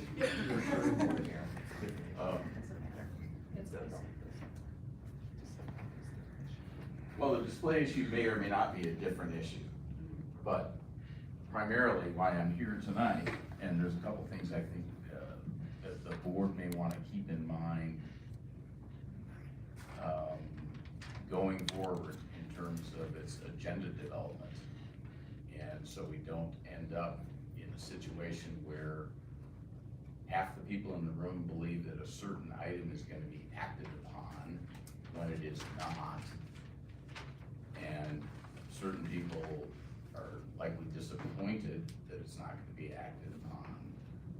And unintentionally, had that matter been acted upon either favorably or unfavorably, it could have opened up this board to an Open Meetings Act violation, because the Open Meetings Act requires you to publish a certain number of hours before the meeting the subject matter of what you're going to take action on. And the proposed amendment to the acquisition policy was never posted on the website. It was never actually, there's never been a motion to add it to the agenda. It's certainly appropriate and allowable for you to talk about that subject. It would have been, I would have advised you not to take action on it tonight, and I think Mr. Allen was correct to say this is not something we should be acting upon tonight. So I think some thought should be given to, and at the city level, the city council has rules of procedure for how they conduct their business. And one of those rules provides, and there's a distinction, members of the public are allowed to ask for items to be placed on the city council agenda that are considered non-administrative in nature. In other words, members of the general public are not allowed to come in and say, well, I want to micromanage the city manager. It's the job of the city council to supervise the city manager. But on matters that are not administrative, they can propose that matters be placed on the agenda for either discussion, and if they do it by, I believe you have to have them in by noon on Wednesday before the Monday meeting, it will be added to the agenda. Members of the council are given a little more leeway and are allowed to bring up items of administrative matters because they are the supervisors of the manager. And I'm not saying you have to have some cumbersome process. And one of the things that's remarkable to me, I've been the city attorney for almost 7 years, but I've lived in this community now going on 34 years. There's never been a controversy at the Hillsdale Library in 34 years. People don't come to the library meetings. Maybe they should. And I've been involved in, and I'll tell you, that's very different than the Hillsdale City Council, where Penny can tell you that it's a circus a lot of times. And it's a circus a lot of times because a lot of people don't really know what's going on, don't pay attention, don't educate themselves about what's going on, and they come in with an opinion and they want to be heard. And it's I guess to be commended that your library has run itself in a pretty non-controversial manner, perhaps because it's kept itself pretty neutral as its mission statement says. Now, having said that, it might be worth considering having some, so going forward, having some kind of a procedure to say, if a member of the board wants a policy to be reviewed or wants to make a proposal, have some procedure. Perhaps, you have the power in your bylaws to create committees. They don't have to be permanent standing committees, they can be special purpose committees. They can't be composed of more than 2 members of the board or you have an open meeting problem. And again, the bylaws say, in general, it should be a committee of the whole situation, but sometimes work, and particularly when you're talking about policy work, it can be valuable to have people who are not on the board provide their input so that you get a little more wide range of ideas on a subject. So that's something to think about, because I think in this case, as you said, Scott, part of what happened here tonight was a result of the fact that not everybody knew what was going on. There was a policy that had been widely distributed through social media, but was not on the agenda and was not generally made available for everyone to see. And not everybody knew whether or not you're gonna take action on it. So I think that's, from an open meeting standpoint, be mindful of that. Shouldn't be afraid to bring up subjects to talk about. You can express your opinions, you can draft a policy, but you have to be careful about how that gets disseminated. And I think if you were to create a procedure for how things get on the agenda and a deadline that says, hey, if you want it on the agenda for the meeting on the 2nd Thursday of the month, it needs to be submitted no later than 7 days before that meeting. That way there's no ambushing, there's no confusion. You can create your agenda, you can post your agenda, and the subject matter can be posted there so the public can see it ahead of time and decide whether or not they want to come spend their evening voicing their opinion about it, or are they just wasting their time because nothing's going to be done about this tonight. Not to say that tonight was a waste of time. Mr. Lovinger, may I interject? Sure. And I would say it's my heartfelt belief that nobody has wasted their time this evening. Oh, no. I think this is an immensely important and immensely controversial issue. And as you say, there's never been a meeting like this at the community library. And regardless of what we decide, it is immensely gratifying to me that this is so important to so many people. And that when word got out that we were going to have this discussion, that so many people with such a wide variety of views showed up and weren't afraid to stand up for what they believe. I didn't mean to imply that anyone wasted their time. I will say, and I'm not going to get into the weeds about the proposed policy, other than to say that policy as currently written is an invitation to a losing lawsuit that will be instituted almost immediately. I'm not saying that to be disrespectful to the people who support it or the person who drafted it. I'm just saying it's a reality because it's settled law. It's not a case you hear about a lot, but this PICO case is 40 years old. And unlike a certain other 40-year-old opinion that we hear about all the time, nobody knows hardly anyone knows what PICO is unless they're in the library business. But it essentially it says that, in this case, it involved a school district. And a school district is actually given more deference than a public library. But it said that, in this case, petitioners were the school district. And it says petitioners possess significant discretion to determine the content of their school libraries. But that discretion may not be exercised in a narrowly partisan or political manner. Whether petitioners' removal of books from the libraries denied respondents their First Amendment rights depends upon the motivation behind the petitioner's actions. Local school boards, and we can insert local library board, may not remove books from school libraries simply because they dislike the ideas contained in those books and seek by their removal to, quote, prescribe what shall be orthodox in politics, nationalism, religion, or other matters of opinion, close quote. The same argument can be made in terms of a selection procedure. If it is overtly content-driven, and that content-driven is based on differences in religious beliefs, lifestyle beliefs, nationalism beliefs, religion, it's a potential problem. And, you know, so I would say, when you look at these types of policies, you have to be mindful of that. Doesn't mean you can't have some control, doesn't mean you can't say we'd rather not acquire that book. And again, I guess this dovetails into the challenge process. If there is a book displayed in the children's area of the library that somebody believes is inappropriate, they have the right to come challenge that. I'm told the only challenge that's happened in the last 8 to 10 years involved one of the books right up there that has the word sex right on the front of it. I'm not sure if it was in the children's area, but somehow somebody challenged it, and it may have been moved to a different part of the library. That's what I was told. Now, maybe whoever told me that was not quite understanding of that. My understanding of that, because I was not here at the time, it has always been in the adult nonfiction section. An adult went through the adult nonfiction section, found said book about this educational sex geared for teens, which I have looked through it, and it discusses not really the acts of sex, but sexual reproduction, you know, anatomically correct body parts. That's really all that it defines. It still remains to this day in the adult nonfiction because it does have anatomically correct graphics in it. So no, it's still in the adult.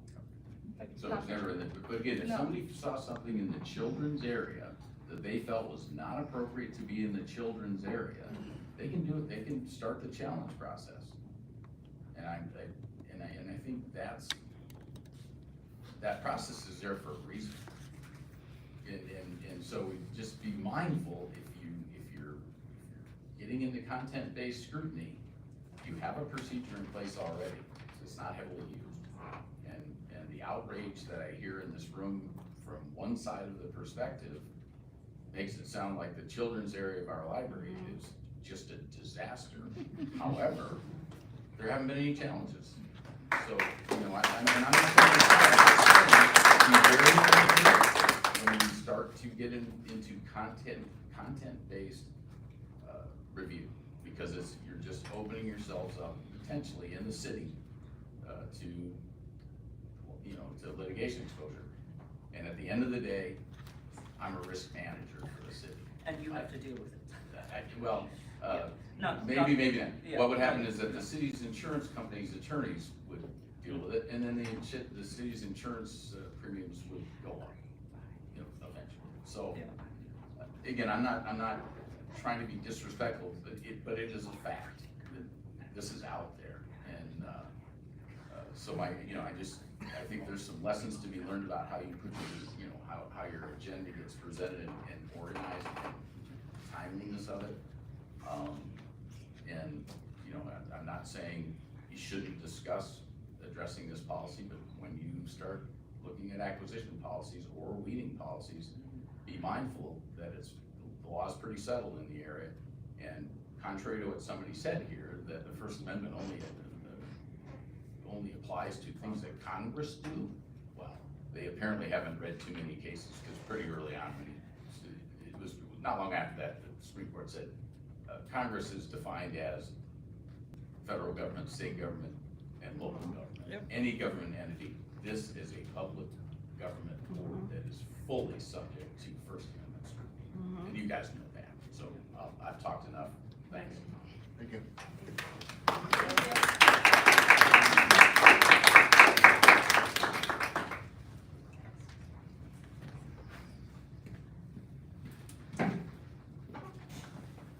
Okay, So there's a second part to this. Josh, if you want to address some aspect of your proposal, that's for you. So No, It's not on the agenda. forgive me, yes, may I ask? no, we have permission to discuss it. That was. It's Yeah. not You on can the discuss agenda. it. You can discuss it, You it's can- not you an can- agenda it's item, just- yeah. You can discuss it, But but just no action. I Right. would strongly suggest you not take Right, action on it. attempt to take action or take a vote, yes. So- Because any board member can add something and say, could we talk about X, even if it's not on the agenda, acknowledging it's not on the agenda.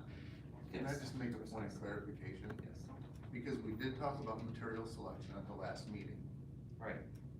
That, I think, needs to be discussed separate from Josh's proposal, which isn't on the agenda, because it wasn't posted So legally to be in the yeah. agenda. We can talk about it. Yeah, are you, so your suggestion is that this item XB, material selection, is purely a follow-up from the discussion of last month's meeting? I believe that it should be based on what we talked about at the last meeting. Okay. Now, That doesn't the mean- question is, were there open questions at the end of the last meeting? Because at the end of the last meeting, we didn't say, let's take a month, chew on this, come together and continue to tackle this question, because I don't think we left the last meeting saying, with an open question. Yeah, I think at the last meeting, we took public comment from our one visitor. And he asked specifically about, to dredge things up, about the board's attitude towards specifically the ALA, State of Libraries Annual Report, and then Scott kind of had his own say about that. But I don't think we ended the last meeting saying, all right, we gotta come back next month and talk about material selection. Nobody said that. But I do think there was an open issue to some extent, which is like, are we all sure that we know what the thing itself says right now, right? Well, and now we've had a chance to And review it. so that's the Yeah. question, like, that's what we need to make sure that I think was needed clarification. Do we actually know, like, for example, what the material selection policy, the itemized numbers, in here, are we aware of that? Are we aware of the criteria for weeding that's in the policy? Do we have enough knowledge? So it was kind of like a way of saying, like, do we make sure that we have enough knowledge of the policies that exist, that if a community person asks us, we can say right? For my part, I feel You feel like confident. you're there? I have Okay. reviewed and understood Well, our that's- current material selection and Yeah, if everybody feels that way, then we don't. request for reconsideration of library material policy, yes. Yeah, which can be done. I do want to stress that. I mean, it can happen, and that's I felt frustrated by that just because it's never happened, and that's what I thought. I thought to myself, well, if it's an issue, then let's just do the policy. Supposedly an issue, let's follow the process that's going to be in place. And I've actually asked people to follow the policy. Yeah. And as of yet, so I feel a frustration for that. I'll be honest, I've had people approach me in private and say, oh, what's this thing the library's picked up? And I've said, well, there's a policy, there are forms you can pick up, you can bring, yeah, we have avenues. Yes, and we just need to make sure we all understand what those are, and that the public understands that those things exist. You can request materials, you can challenge materials. It's there in the thing as it already is. And if we're all on the same page with that, then there's no. So, are there any open questions? Is there anyone who says, no, there's an issue from last month that we were leaving on the table? Okay. Fine. No? Karen? Scott? Josh, was there anything, if we're just focusing on follow-up from discussion of last month, was there something you felt was left on the table that we didn't satisfactorily address? No, not at the time. I'm gonna interject something here, and it may not be popular when it's done. But I recall comments being made during our discussion at the last meeting about getting rid of an entire genre of books. That's what I was gonna say. If I'm incorrect, you can stop me, but I believe if you look at our meeting minutes, it said discussion of, book selection material is gonna further discussed or something along those lines. Okay, so we put in the minutes, we would further discuss, Yes. yeah. And I regret now that I didn't say something at the time. I was processing and I think as Jack has alluded to, I mean, that opens ourselves up to lawsuit. We probably, whatever our private convictions, including our private convictions about public morality, common sense, what should and should not, what a civic institution should and should not do, we are still bound by law. And we have to proceed accordingly. I will say, I am not automatically predisposed against a review and consideration of our material selection policy, in particular of our material selection policy for children. I have a great deal of respect for the judgment and the honesty and the integrity of everybody in this room, the director included, and Mr. Palladino included. I think Josh has stuck his neck out by proposing something that many would consider radical and very controversial. And I have a great deal of respect for the grace and courage he has exhibited in potentially making himself a lightning rod for controversy. And I wanted to say that. As for proposed changes to our selections policy or our request for reconsideration policy, I do believe, or if Scott wants to pursue this further, our displays policy. I do believe, I think it's very important that anything we propose be based on policy, and that policy be drafted in an official and formal and transparent way, and that there are judgment calls to make. There are judgment calls to make, as you say, the subjective sense of the community, of what are the shared mores of the community, and it's an open question how much we can codify that into policy and how much that comes down to individual judgment. George, I want to comment there real quick. Please. I don't necessarily believe you can codify that into policy. I mean, I just want to be clear. Yeah, but the question is, if we can't codify it into policy, how do we make decisions? And what do we appeal to when we make those decisions? I think it's okay to have discussions, and even discussions about hard things. I mean, if we believe in intellectual freedom, there's nothing problematic about having a discussion. Yes. Right? Exactly. And so there shouldn't be any sense in which a discussion can't proceed even about the principial matters, you know.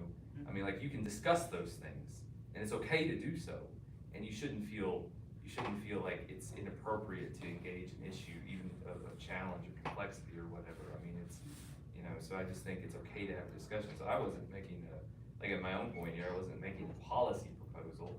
I'm just saying I think it's a valid discussion to have, you know, and, you know, it gets hard to have a discussion after, 3 hours and 20 minutes, but, yes. I mean, it's a valid, I mean, I think there's room for valid discussion, and I don't want to feel like we can't pursue that, you know, and if we want to bring up an issue or raise a question or ask a question or rattle through a topic, I mean, I think that's precisely what we are able to do, you know, and I don't see any need to restrict that or somehow make that into, you know, anyway. Yeah. I think I get. So I suppose this is the opportunity. I am not at this juncture offering a suggestion coming from my chair that we at this point propose a mechanism. No, let me think about this. I'm formulating as we go, because we're at the end of the agenda, and I'm sure we're at the end of a lot of people's energy and patience at this point. I think the city attorney has made you are the city attorney, right? I am. Okay. I think the city attorney has made an excellent suggestion, which is that one of us was going to bring, or had the idea to bring, a policy change proposal, and then we created this controversy partly due to our lack of transparency. So I think there are multiple steps that need to be followed. I respect the need. Again, I'm not automatically or instinctively opposed to the idea of reevaluating our selections policy or our meeting policy. I think there are discussions to be had there. I think what we haven't been careful about is our mechanism for doing so, and the consideration of, again, the question of the legality of the action of a public body, which we are. I'm completely sympathetic to the instinct to say that the material selection policy could take into account the mores of the community. But that's an extremely difficult and complex question. And I think we have to have very rigorous and very transparent mechanisms in place to approach that. So I would say if we are going to do anything, the next step would be to propose a procedure, to say that we need to hammer out a procedure for how changes to library policy take place. Again, with, as the city attorney has suggested, a deadline for submission prior to the meeting at which they might be proposed and at which they might be voted on. Now, does that, again, I don't know if I'm making the motion, but I'm throwing the idea out there. Right. So I don't think you can make a motion right now because you don't have language that would constitute. Right. Like, I'd have to bring the language, but we don't have. So what you're going to have to do is create a. I mean, if you want to do this, George, you may not want to do this, good. but you know you might have to create the road as you walk it. Is what I mean, which is that if you have a. So obviously, we need to have something in our policy book which would not cause. Right. Confusion. Which would not, or immediately invite legal action. Yes. Yeah. So what we need is someone or two people, a committee, to draft a process for changing policy, getting the items on the agenda, or getting the items on the agenda and reviewing policy proposals before we act upon it. Now, obviously, we changed the policy tonight and we didn't do that, but, forgive us that, because we added the words to the policy manual on the review process, right? I mean, we did. You did. It was and that was. I would say it was a bit of a ministerial change. Okay. I would not call it a profound subject matter. But we're still in the ballpark. You are. Yeah. And again, maybe it's a policy review and amendment procedure. For you think of your own title. Well, or agenda development policy. So I would move the creation. Well, go ahead. I would recommend that we use Bree's professional judgment, her expertise in everything that we hired for in conjunction with someone with legal expertise to draft up this policy, rather than someone going rogue and inciting the county with inappropriate information. I would point out it is the board's responsibility to formulate library policy. Right. So theoretically, the policy book we're looking at was at some point formulated and reviewed and approved by a previous board. And then when we recently made changes to the policy manual, those were reviewed and approved by the board. But it is my understanding of our duties as the board that the formulation of our policy is our responsibility and not something we should be pushing off on other people, including the city attorney or the director. That there is a level at which the director operates, which is the day-to-day running of the library, into which, again, we entrust a great deal to her professional judgment, her professional judgment and training. But I think in terms of the question of how does the board go about amending the policy manual, I think that is something that must be drafted by members of the board. That's the municipal code. That's the. Well, they can get input. And we can get gather input from the gather library input, director. but it's ultimately our responsibility. But the work has to come from the board itself. It does. It has to come from. Right. So the question is this something, is drafting an initial policy of how do we make amendments how do we make amendments to the policy book, including to things like material selection? When we come to the policy of how do we amend policies, is that something where we appoint a subcommittee, or is that something where all all 5 of us sit around the table for hours hashing out the language? Or does one of us come up with language and bring it to the board and say, hey folks, I came up with this, what do you think? And then we go around and say, well, you should let's fix this, let's fix that, until we reach a form that we can at least get a consensus on. Or I don't know, I'm spitballing, I'm sorry. So, partially gonna refer to Jack, but because we already seen that we have to be extremely careful about our communications outside of the board meeting with respect to the Open Meetings Act. I believe if we wanna alter policy, we need to, as a board, come up with the changes that we wanna make. That has to then be an action item and approved in a public meeting. And I don't think that discussion to say, hey, what do we wanna do about this, I don't believe that can take place via email. No, Right. no. Almost no discussion whatsoever should ever take place Now, via email. your reference to a committee, Yeah. yes, that's something that Right, could which come out has of to a only be committee. 2 of us, because otherwise it's a meeting. Can only be 2, yeah. Yeah. It can be 2, but you can add ex officio, Non-board members to the non-board, consultation right. process. I So really it could be agree 2 with that. board members And going with Karen's suggested meeting with you and the director, for example. yes, Not I that think it would be not a that little- you I- might necessarily want to be drafted into I this think that process. the city treasurer would not appreciate me being on that committee from a financial standpoint. Okay. All right. And they don't appreciate the ninth then. Well, I would just move if we create a subcommittee to do this work, to this process. I don't see any reason why we should not just do that and then allow those 2 people to, bring in the input to create a policy that we know is not gonna create confusion.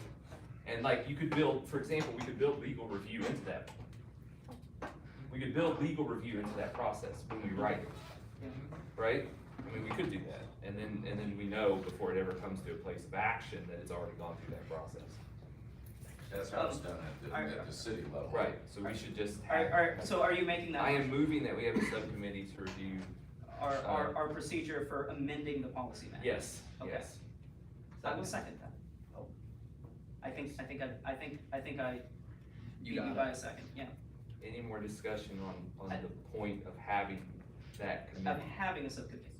You could reject it, you could say no to that. No, I'm not projecting this. Okay. Any discussion about, would anyone not like there to be a subcommittee? I mean, particularly ask for the opposing view. Okay. Now, we haven't answered the question of who is on that committee. We'll vote for it to exist and then we'll do that. All those in favor of having a subcommittee of 2 persons, inviting out outside voices to create a policy for a process for amendment to the policy, say aye. Aye. Any opposed? All right, now we take volunteers. Can I nominate people? Or should people volunteer? Does anybody want to be a part of the crafting process? Okay, Karen wants to be a part of the crafting process, so therefore she's on the subcommittee, number 1. Okay, I'll be number 2. All right. I'll be number 2. All right, Karen and George. Okay. So, I mean, like now, like that work, so, that work, it's when you're ready to present it, Yeah. then we can take action on it. And should we say we should have something ready to present by the next monthly meeting? I think that's unrealistic. I think it's unrealistic. If we don't have Yeah, the we're time. going into Memorial Day, we get next week. Yeah, okay. That might be pushing it. Alright. And, well, and just in fairness, we wanna do the director review too before the next meeting. Yes, there's So that, we which don't need we're that. also laboring over. I don't think it's something we wanna rush, Okay. that's all. So Karen and I are a standing subcommittee to review and create a revision or a procedure for revising library policy, because we know the board is empowered to create and revise library policy, but we need a mechanism. And we need a transparent mechanism so we don't create problems, as Mr. Loveter has pointed out. And as a committee of 2, you're not obligated to post an agenda. Right. You work as a committee. Right, but we can consult with people like, of course, Brianna, to come up with that procedure, so. Those who've been on boards know the frustrating statement of we're doing committee work at the board level. Well, this will be the first subcommittee I've ever been on, so I am thrilled. Well, You're to be commended for your energy and enthusiasm. Let me just interject for just a moment. I've been on the Hillsdale Community School Board of Education for 19 years now. Most of the work is done at the committee level, so the full board doesn't have to know each and every thing that is going on across the district. There's a policy committee, there's an instruction and assessment. It basically just serves to break out the work so that everybody doesn't have to be up and aware of each and everything that's going on throughout the district. And I think the same can apply to our board. And to be clear, the subcommittee can communicate by email as much as they need to.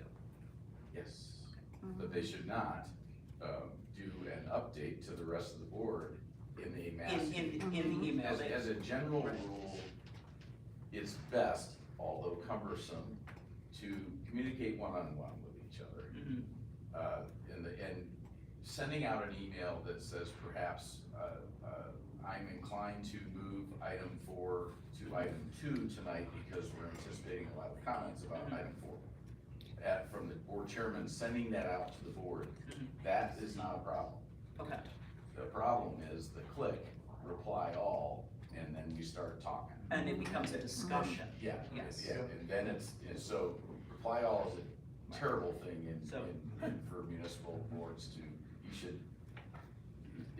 it's too bad your mouse can't shock you if you try to reply all. That kind of thing, but you just have to kind of discipline yourself. And this is a speech that my partner and I give multiple times a year to multiple municipal clients. People in today's day and age, it's so ingrained, reply all is just something you do. And so in this case, you gotta just be careful. But since there are only 2 of you, you can communicate about that. So, I mean, once you have something like that done, and then there's a avenue for looking at something like Josh's document. Right. Carefully. Right, they would come forward, here's our proposed procedure, you tweak it, act on it, enact it. Yes. And then there's a mechanism for, Yes. it doesn't matter what the policy And is. we could propose any number of things, but as long as we follow the procedure. Right. Right. I noted the hesitation there. No, within the bounds of what you have the power to do. Exactly, exactly. But And also ensuring that we don't do anything that would jeopardize state aid or grant writing Right, because that- of that- discriminatory actions. That's where the legality and practicality of any proposals does come in.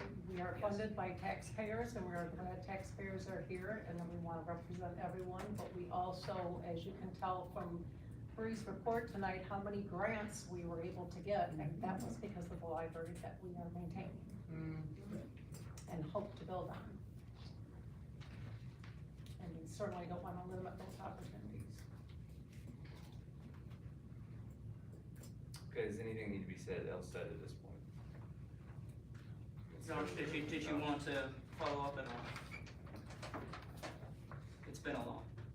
Yeah, no, we'll leave it there, discuss stuff next meeting. Okay. Yeah, I think the next thing is if it's any question of revision to policy, first let's come up with a mechanism for revising policy. So let me just emphasize there though, I mean, there's no action. Right, there's no, the only official action item here is we've determined, okay, somebody came up with a proposed, may I say drastic revision to the material selection policy. We believe upon reflection that we did not have a sufficiently official and transparent process. We need to take a step back. We're forming a subcommittee to come up with a procedure for how we revise policy in a transparent way. So we don't provoke this kind of gossip and hearsay and furor again and everything. And if the material selection policy ever comes up again, we have an official way that we approach this. But it is not wrong, apart from action, to have discussion in this context. No. Right? No. So we protect the right to have A discussion. discussion about subjects. Yes. Oh, sure. And so that's part of it. Yeah. All right, well, if that's the case, then we would take a motion to. Did we vote on the subcommittee? Yes, we did. on whether or not there would be a subcommittee. Yes. But, and we volunteered to be, so do we need a vote I that think you we? probably want, if you're creating a committee, you need to appoint your members. So Karen and, so the appointments are, Karen and, George, they've accepted those, you know, that they volunteered for that, so we just need to ratify that. So all those in favor of accepting Karen and George as, Do we say aye on our own behalf? Ken, Okay. Aye. Who else is gonna say aye? Aye. You're voting against. Yeah, all those in favor of accepting Karen and George for the subcommittee, please say aye. Aye. Any opposed? I should have said aye too, but I didn't. Anyway, all right. We just adjourned it, right? Well, We did before we adjourn. adjourn, I would just like to thank everyone for coming here, and I really commend the young people for speaking up on both sides of the situation. I know how gutsy it is and how hard it is to come to a group and speak up. So I really commend you for using your voices tonight, and we certainly don't want you to be invisible in this library ever. So thank you. I'd like to thank the Hillsdale Community Police Officer for being here. I know it's Yes. your job, but we appreciate you being here. Thank you. Thank you. And speaking as a member of the board, Bree, Lauren still has her job as far as I'm concerned. I'm extraordinarily sorry that she felt so provoked, but, I'm not shocked. I was also triggered as well. I have to talk to her because she would have to give a formal resignation. Yeah. But Right. I think if you, I guess, consider Josh's thing, we're never gonna get her back, and you're probably gonna lose probably all of us. There's a lot of legal standpoint, completely out of context. I will say that the way that some of the board members handled this outside of work is not how I would ever expect my board members, let alone my staff, handle this. The way that this was handled by particular board member, I don't know, I have no idea how they obtained, everyone commented how they obtained this amendment. It was never publicly thing, so someone somehow had to distribute it. To me, that's a little backhanded, it's a little offensive. It's on Facebook. It's on his Facebook. It's on his Facebook. On Facebook. And it was emailed all around also. So, Pretty inappropriate. the way that was handled, I would question, the position that you're Amen. taking. Amen.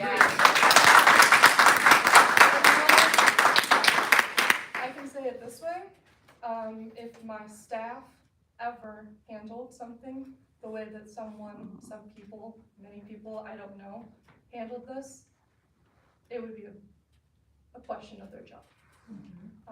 I would not have handled it. To question my, I've seen it. It was pretty hurtful, and it was pretty offensive to me. I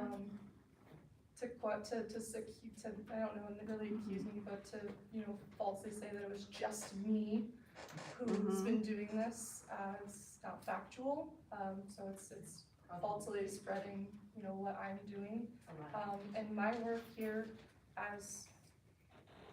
and in my profession, and I can say my colleagues will also say this, we do operate best in the interest of every single community member. I don't know why this got to be where it is today, how it got there. Quite frankly, I don't really want to know because I've been offended enough.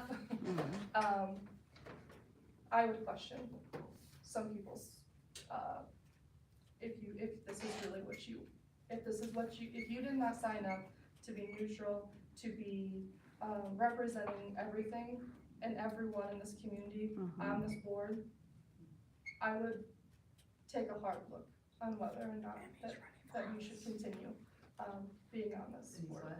So Jack, from a legal point, and maybe this is pushing the boundary again, since each trustee took a oath at the city hall, is that grounds for the city excluding someone from the board if they? I think that in this case, whatever you think about the proposal, whether you're offended or you're deeply in favor of it, he's allowed to express his opinion. I don't think it's a level of misconduct that could lead to something like that.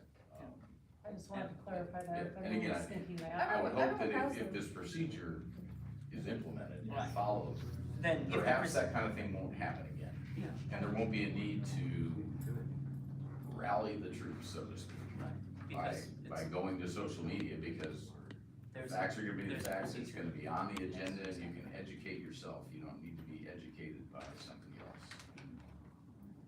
Thank you. If I may, because you guys did, on the agenda, it does say a public comment, so I just would like just a moment to just say one last thing before we finish. I thought they moved that. Yeah, the visitor's comment was what we had at the beginning. Okay, well, city council meetings often have it at the beginning, at the end, it's Yeah, at the end. this so one, I it just- was just at the Okay. beginning, yes, but thank you. Yes. We do need to set the next meeting officially before we adjourn. Yes, so it is, scheduled for January 9th. It's, June June 9th. 9th. Whoa, It's okay. scheduled for June 9th, it's, the typical time, which is 6 o'clock. 5 was apparently appropriate, retrospectively for this evening. But it is 6 o'clock, June 9th. Okay?